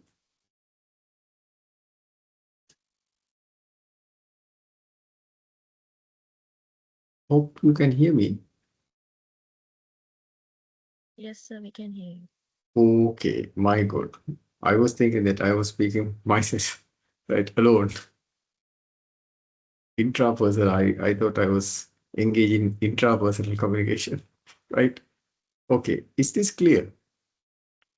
Right? One sample t-test. In one sample t-test, what you virtually do is you check whether the average value of a sample is significantly different from a benchmark value, which you assume is the population mean value. And to see that, you do a one sample t-test. And if that sig value of that one sample t-test is less than 0.05, you reject the null hypothesis that, yes, the benchmark value, or let's say the average, right, mean value of the sample, the average value of the sample, right, is what you conclude is significantly different from the benchmark value. So thereby you reject the null hypothesis. Reject the null hypothesis and you make that conclusion. Right? Okay. So now let's come to the one-way ANOVA analysis. We have also come across this one-way ANOVA analysis earlier. So I would like to ask you to, right, quite concentrate on this one, because these are new category of testing. Now, one way ANOVA we came across under regression analysis, which was for a different purpose, right? But here what we are doing is we are using this as a test of comparison. We are using this as a test of comparison. Let's see how to do that. Now, if you have more than two groups, right, then you can perform one-way ANOVA. Right? If you have two groups to compare, you perform what? T-tests. So that's why I have given a note here on the top in the second slide that if there are two test of differences, if you want to compare between two groups, you can perform t-tests. The independent sample t-test, paired sample t-test, and one sample t-test. Even in one sample t-test, you compare with a benchmark. So you compare between two things. But when it comes to, if you have more than two groups, 3+ groups, then you can perform one-way ANOVA. And also I'll teach you what are these post-hoc tests. Von Ferrani's post-hoc test as well as Tukey's post-hoc test. Right?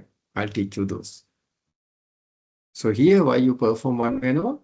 When you have more than two groups, 3+ groups. Is that clear?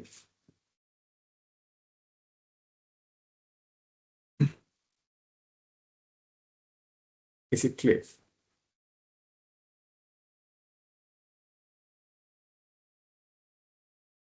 Yes, sir. Very good. So let's see now. Again, let's go to the 34th slide and let's try to perform a one-way ANOVA. So ANOVA stands for ANOVA. It's an abbreviation. ANOVA stands for analysis of variance. And why we call it one-way ANOVA? Because you take one characteristic and you see whether there's a difference among 3+ groups. More than 3 groups. That's what you do. Yes, let's take a basic example. Right, we know consuming coffee might increase productivity, right? If you know, even now, nice time to have a coffee, but the recommended practice is after 6 p.m. don't consume coffee because it might interfere with your sleep at night. And having a 7-hour sleep is a must for a good health. Even at your age, right? You are young, but again, recommended is that you have 6 to 7 hours sleep. Right? Quality sleep. Quality sleep. But however, now this is about productivity and caffeine. Right? Coffee has caffeine, isn't it? So here, what the researchers wanted to know is whether caffeine could increase productivity or whether it could influence the productivity levels. So what they did was they divided employees into 3 groups. And these 3 groups were given coffee, right, with caffeine in different levels. The first group was given coffee with 0 milligram of caffeine. That's what we call decaffeinated coffee. Coffee without caffeine. It looks, tastes very similar to coffee, normal coffee, but it doesn't have caffeine. That's called decaffeinated coffee. For some people, caffeine is allergic, so they are decaffeinated coffee. So that's called 0 milligram group. Then the second group was denoted as 10 milligram group, where they were given 10 milligram of caffeine. Then the third group was given 20 milligram of caffeine. Right? So then the employee productivity per hour was tracked. So see the 0 milligram group, how many employees were there? 1, 2, 3, 4, 5. So within an hour, the first employee produced 2 items. The next employee 3 items, 1 item, 4 items, and then 2 items. Right? This is the productivity level within 1 hour. Right? For these 5 employees. Then for the 10 milligram group, this is the productivity level. Then for the 20 milligram group, this is the productivity level. Now what we need to see is whether there is a significant difference among these groups. But whether there is a significant difference among these groups. Right? Not between, because now there are 3 groups. If you have more than 3 groups, then it's inefficient to perform t-tests, because several combinations are there. Right here 3, then you have how many combinations? 1, 2, 2. So 1 group, 2, 3. 3 combinations. You have 0 and 10, right? Then 10 and 20, then 0 and 20. Likewise, you have to compare these groups. So if it is 4, then you can see how many combinations comes, permutations and combinations. So therefore, what we can perform here is, since we have 3 groups here, more than 2 groups, 3 plus groups, in that case, what you can see is now here is 3 groups. So what you can perform is, right, a one-way ANOVA analysis. And let's see how to perform a one-way ANOVA analysis. Right? Okay. But again, always the steps are the same. What are the steps? These are the steps. I told you that you will get indigestion. My steps are the always I will be following these 4 steps, so you might get a little bit indigestion. But by consuming a good thing and having indigestion is perfectly okay. Right? So now let's see how to perform a one sample t-test. But before that, we'll follow the 4 steps. Step number 1 is what? What's step number 1?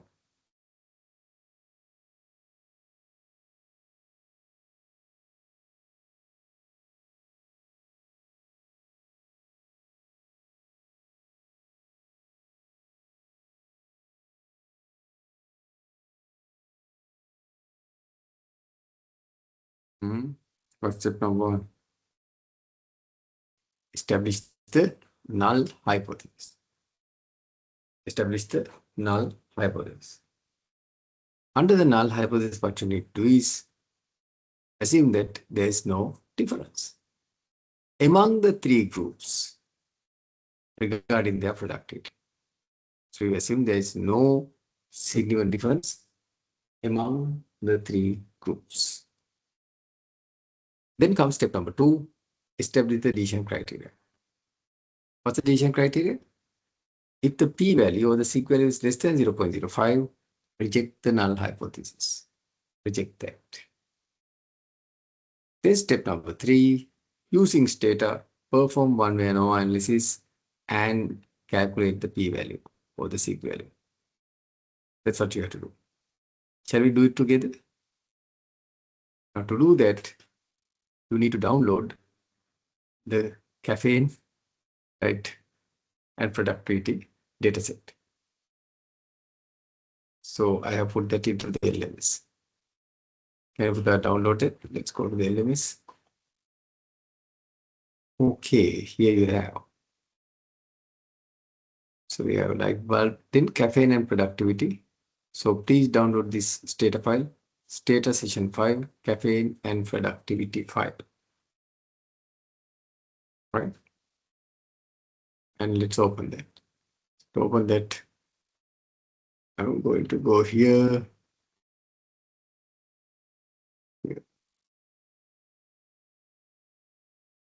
And open data. So I'm going to go and open data. And I'm going to go and open that particular data file. File, open. So here you have caffeine and productivity. That file is in the download folder, which I downloaded. So it opened without an issue, but let's check whether the information is proper. Browse. Okay, let's expand it and see. You can see here the employee serial numbers are there and their productivity levels are given.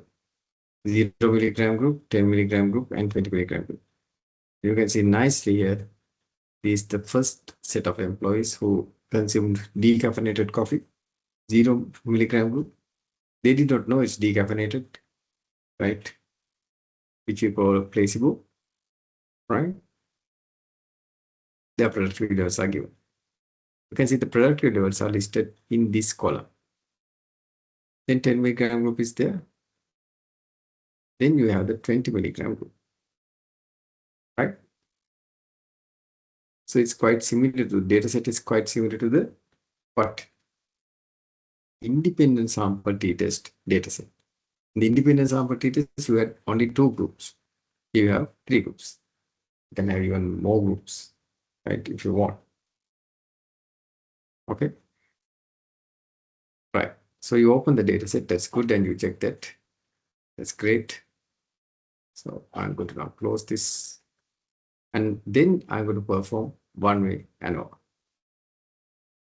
Right now it's not t-test, although it's test of differences because we have 3 groups, 2 plus, right? More than 2 groups.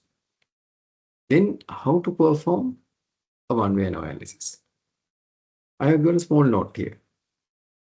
The next slide, I have given a small note how to perform. You go to statistics, linear models and related, ANOVA, MANOVA, then go to one-way ANOVA. But please take down these steps. So you go to the dataset, go to the correct dataset always. Then go to statistics. Now don't go to summaries, right? Test and tables. You go to linear, right? Models and related, and then go to ANOVA, MANOVA, and then go to one-way ANOVA. Please write down these steps, right? By starting from statistics and going for one-way ANOVA. Can you please write them?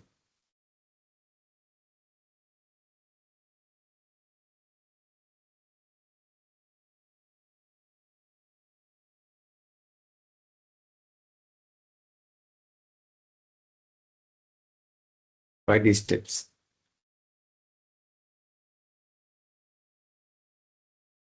Click on that.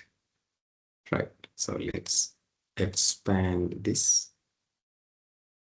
So you have the response variable.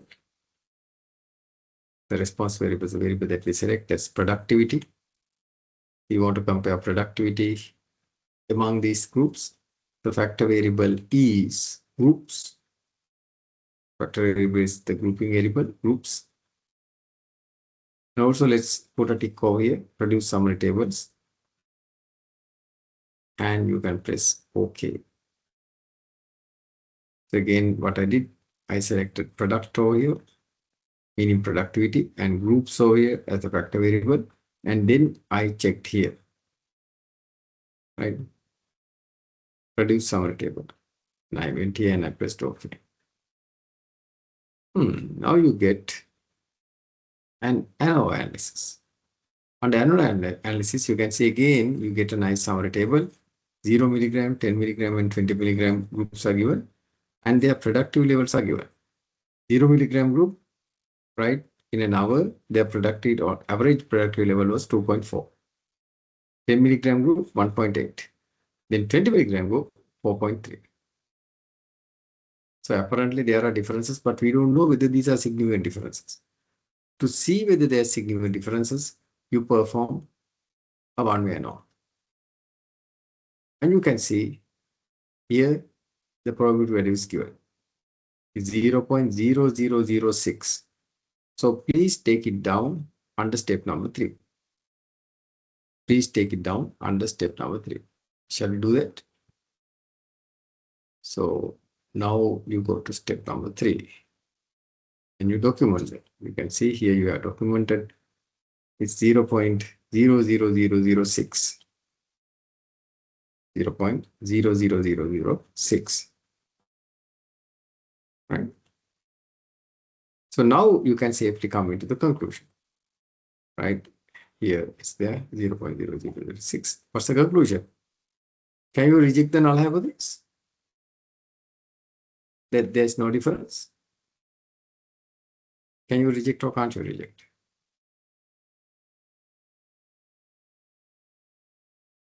Can you reject or can't you reject?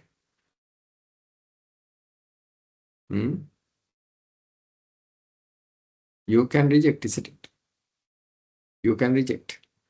Why? Because 0.0006 is less than 0.05.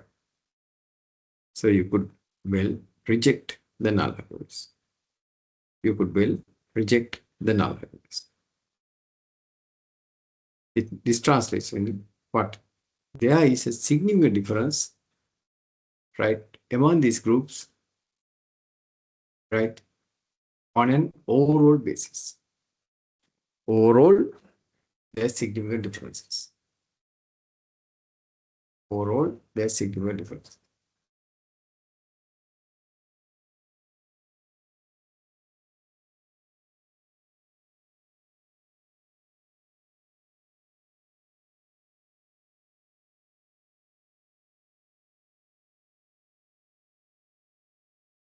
Right. So that's the conclusion. So you can see overall, right? You will understand why I'm saying overall, because overall it gives a significant difference, but right, it doesn't compare group by group. There are 3 groups now. It doesn't compare, right, group by group, but and gives the results group by group. It tells overall there's significant difference. But do we know what groups are different from each other? We don't know. Right? I tell you how to check that in the future. Right? In the future. Okay. Okay. Let's now do a small exercise, isn't it? Okay. This is the exercise. Use again session 3 survey for ED, which you downloaded earlier, and examine with the total life satisfaction of employees. Right? That's the TP stress. The TP, right? Actually, it's like total life satisfaction is called T life sat. T life sat. That's the variable. Right? You should see it's a variable of employees is statistically significantly different among marital categories on an overall basis. Right. Now, there are 8 marital categories. Now, what I want to know is whether employee satisfaction, right? Employee total life satisfaction of employees, not employee satisfaction, total life satisfaction of employees differ based on marital status. Right? Can you check that, please?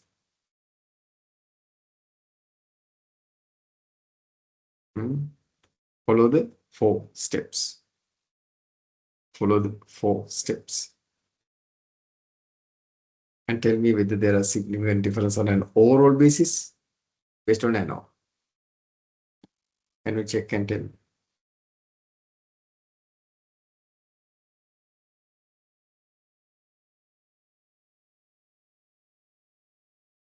Hmm?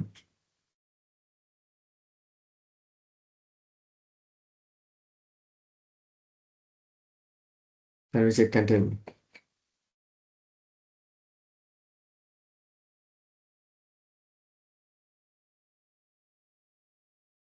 again follow Putha. The 4 steps. What are the 4 steps? Right here, these are the 4 steps. I'm going to use the early example steps and I'm going to apply to this. Establish the null hypothesis. What's the null hypothesis? There is no significant difference among the marital groups, right, on their what? Total life satisfaction. There is no difference. Right? We can see there's no difference. Right? The total life satisfaction, right, does not differ, or let's say do not differ based on the marital categories. Then step number 2, establish the decision criteria. Always the decision criteria is if the p-value of the sig value is less than 0.05, reject the null hypothesis. Then what we can do is using data, perform a one-way ANOVA analysis and estimate the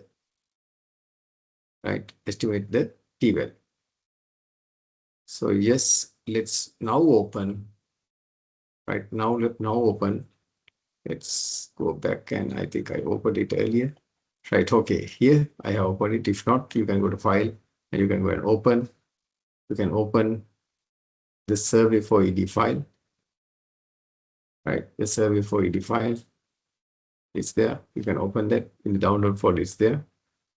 And make sure go to browse and check whether the contents is okay. I'm going to go to browse. BROW.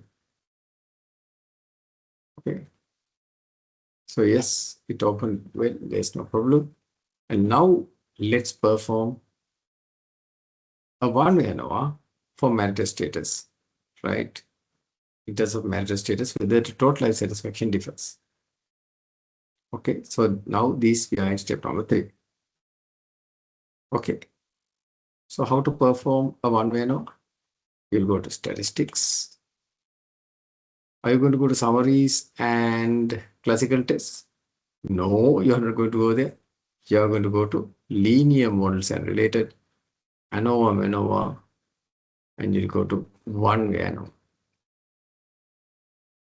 And then now select here, right?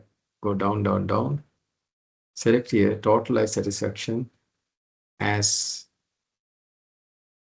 right? Total life satisfaction. T life set, you can see it. T life set as the variable that you want to compare, right? Among these groups. And what's the factor variable? Marital status. You can see there's a variable called marital, right? Marital. So T life set is there on the other end. And then also pick this one, produce summary table. That's it. You will press OK. You can see for different marital groups, there are 8 groups in fact. The level, right, of total life satisfaction differs. You can see, right? Different people are different in terms of total life satisfaction on an average under the category. Now, say for an example, who is having the highest satisfaction? You can see the highest satisfaction is for widowed people. My God, that's really interesting. The lowest one is for separated people. So these taken now, there are 104 single people and their average life satisfaction is 21. Okay. So now what we need to do is, students, we need to see, right, whether on an overall basis, right, whether on an overall basis, whether these categories differ. So that's what we did an ANOVA here. And you got a sig value of how much? Sig value of how much? You can see 0.0000. So my question to you is, right? So this is the answer for step number 3, 0.0000. So my question to you is, can you reject the null hypothesis that says that there's no difference? Can you reject or not?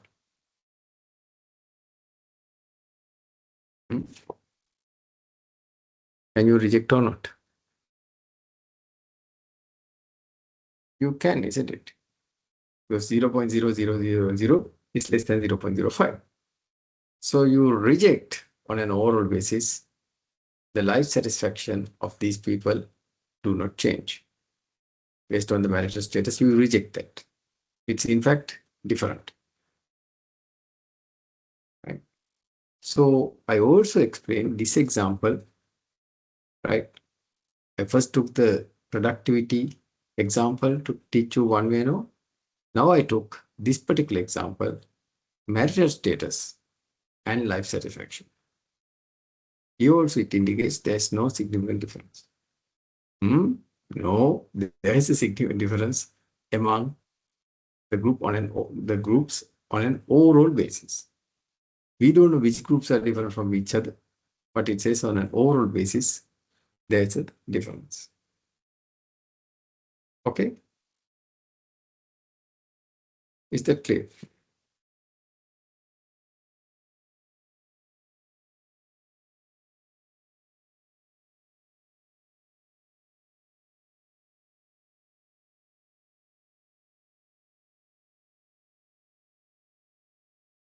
Okay? So that's how you conclude. So finally, your conclusion will be there's a significant difference, right, on an overall basis, right, among the marital groups in terms of their total life satisfaction. So that's how you conclude. Okay. Is that clear?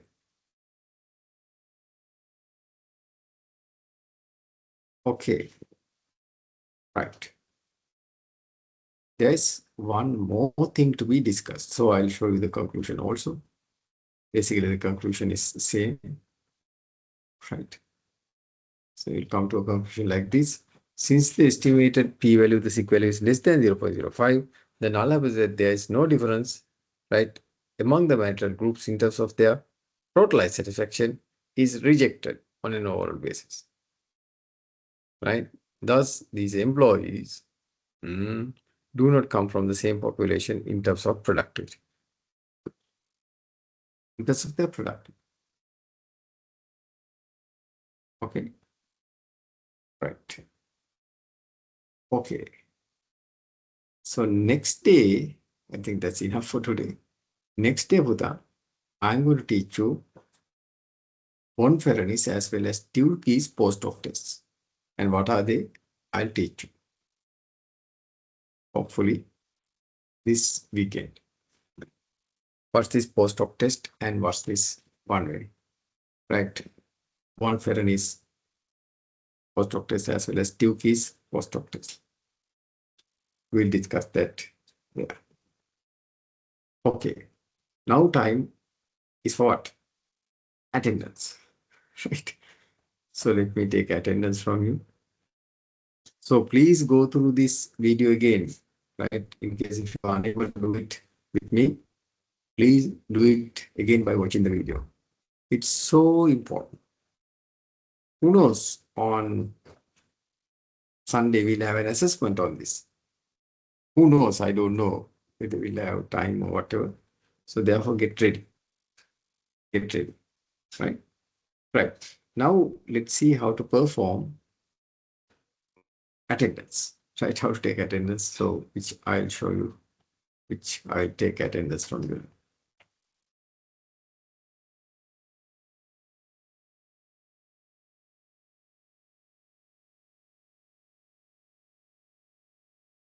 The attendance is there.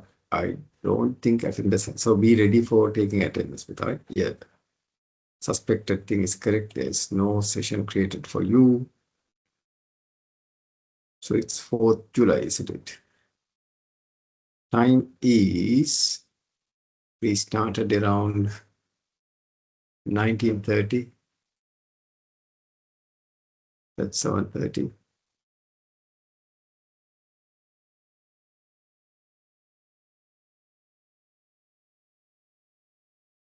And we are going to go to 22:30.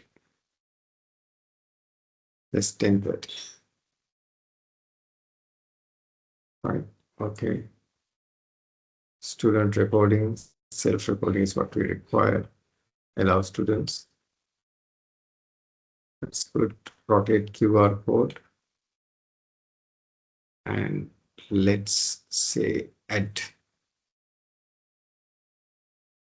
Now I'm going to show you right the QR code. So be ready to take attendance. Can you see the QR code, Putha?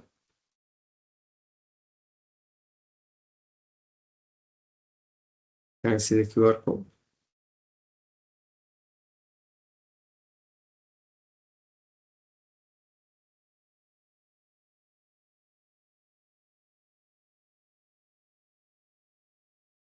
Is the attendance working? Can someone please kindly confirm? Yes, sir. Okay, Putha, that's great. Thank you. Great information.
Regarding assessment, Putha, still I have not decided any. I told I don't know. First, I have no idea. So just motivating you to to check the video, to go through the video, right? So therefore, who knows? Better to go through and be ready. That's what I was doing. I don't know whether we'll have time or not. Don't worry, don't worry. Okay, so I think that the attendance is taken. So thank you very much. Okay. Appreciated for your effort. So I'm going to close attendance for them. I'm going to close the QR code. So please go through today's material. It's going to be so important, right?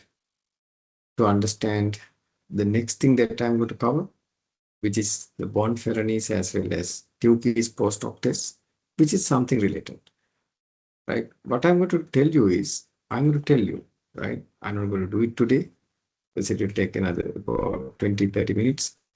So what these post-hoc tests with ANOVA, you will be doing post-hoc test with one ANOVA.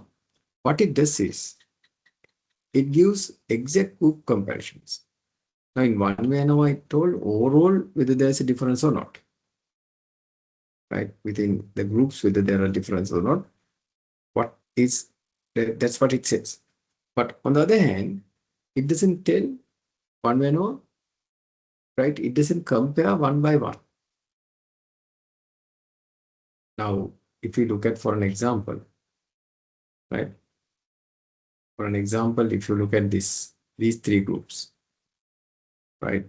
Now you had three groups, 0 milligram group, 10 milligram and 20 milligram groups, right? So it says, yes, one maneuver says, since the sig value is less than 0.05, it says there's a significant difference. right, among the groups. But it doesn't say which groups are different from which. For that putha, you can perform a post-hoc analysis. I'll do it again on this Sunday, but let me show you how to do that. Right. So again, you will be doing the same weights. You are going to do it in the same way that you perform the one-way ANOVA. You'll be following the same path. You'll go to statistics, right? You will go to linear models and related, and you'll go to ANOVA, and you are going to go to one-way ANOVA. Right? You are going to go to one-way ANOVA. And yes, you can see productivity is there and groups are there. This is what you selected earlier under when you perform the one-way ANOVA. Then what you have to do is, of course, you have ticked, right, produce summary table, that's there. So if I increase the size, so you have ticked that. And then what you can do is you can select bond Farad. You can select bond Farad. And you can press OK. See what happens. Once you press bond Farad, of course, you will get the ANOVA. Again, the same, almost same. So I'm going to reduce the size. So you can see, you have got the same result. So you see here 0 milligram, 10 milligram, 20 milligram.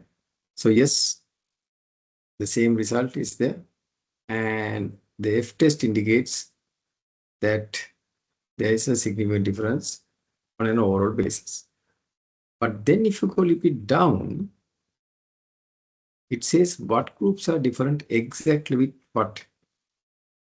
That's what we are doing under Bond-Ferranis analysis. Here you can see it has compared 10 milligram group with 0 milligram group. So it's minus 0.6. What does minus 0.6 means? Minus 0.6 means you can see, you got a little bit up. Now here you are comparing 10 milligram and 0 milligram. You can see 0 milligram is 2.4. 10 milligram is 1.8. The difference is 0.6. The difference between 1.8 and 2.4 is 0.6. So you can see here, the difference is minus 0.6 because 10 milligram group is lower by 0.6 milligrams, right? 0.6 by productivity, right? 0.6 productivity. Maybe 1, you can take it approximate 1. Okay, but it's 0.6 minus. Then it says down this mean difference, this is called the mean difference between 10 milligram and 0 milligram, minus 0.6. Again, how minus 0.6? 1.8 minus 2.4. 10 milligram is 1.8 and 0 is 2.4. So it's minus 0.6. Now, below that, the significance level is given. So you can see the significance level is well above 0.05. So your conclusion is what? This minus 0.6 mean difference is not significant. We always understood if this value 0.849 is less than 0.05, we reject the null hypothesis. Null hypothesis that says that there is no difference. But here now we cannot reject the null hypothesis, meaning that we have to keep up with there is no difference. No significant difference between 10 milligram group and 0 milligram group. Right. So on an overall basis indicated here in the ANOVA, in this result, it's that there are overall basis, there's a difference, but you can see some groups are not different from each other. 10 milligram and 0 milligram. Then if you see 20 milligram and 0 milligram group, 20 milligram group. So 20 milligram group, you can see the mean value is 4.3 and 0 milligram is 2.4. The difference of mean is 1.9, so almost 2. Is it significantly different? Yes. You can see 20 milligram group is higher than 0 milligram group by 1.9 units power production, and it shows it's significantly different. Right? 20 milligram and 0 milligram, there's significant difference. Then you compare between the last comparison, you have 3 comparisons. The last comparison is between 20 milligram and 10 milligram. So 20 milligram and 10 milligram. So 4.3 and 1.8. That's the highest difference, 2.5 units. And is it significant different? Yes, you can see the the significant value is given right below this one. So there's significant difference, right? So you can see this between 0 and 10, there's no significant difference, but between 0 and 20 and 10 and 20, there are significant differences. So you can see ANOVA tells on an overall basis whether there are differences, but it doesn't pinpoint what are the differences, what groups are different from each other. To check that, you need to do what? A post-hoc analysis.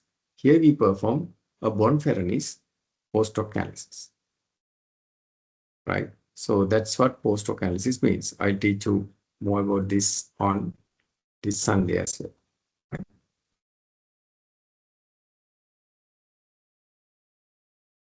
Okay, so that's what, in fact, I want to discuss with you, Buddha. So thank you very much. So this Sunday we'll meet and I'll explain a little bit more about post-hoc analysis. So kindly watch this video again and enlighten yourself, right? So with that, we'll complete for today. Thank you very much and good night. Please take care.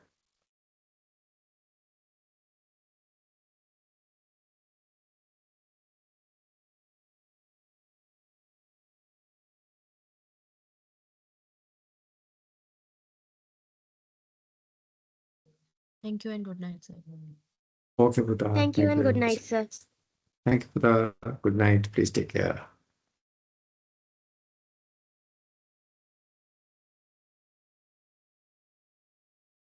Thank you,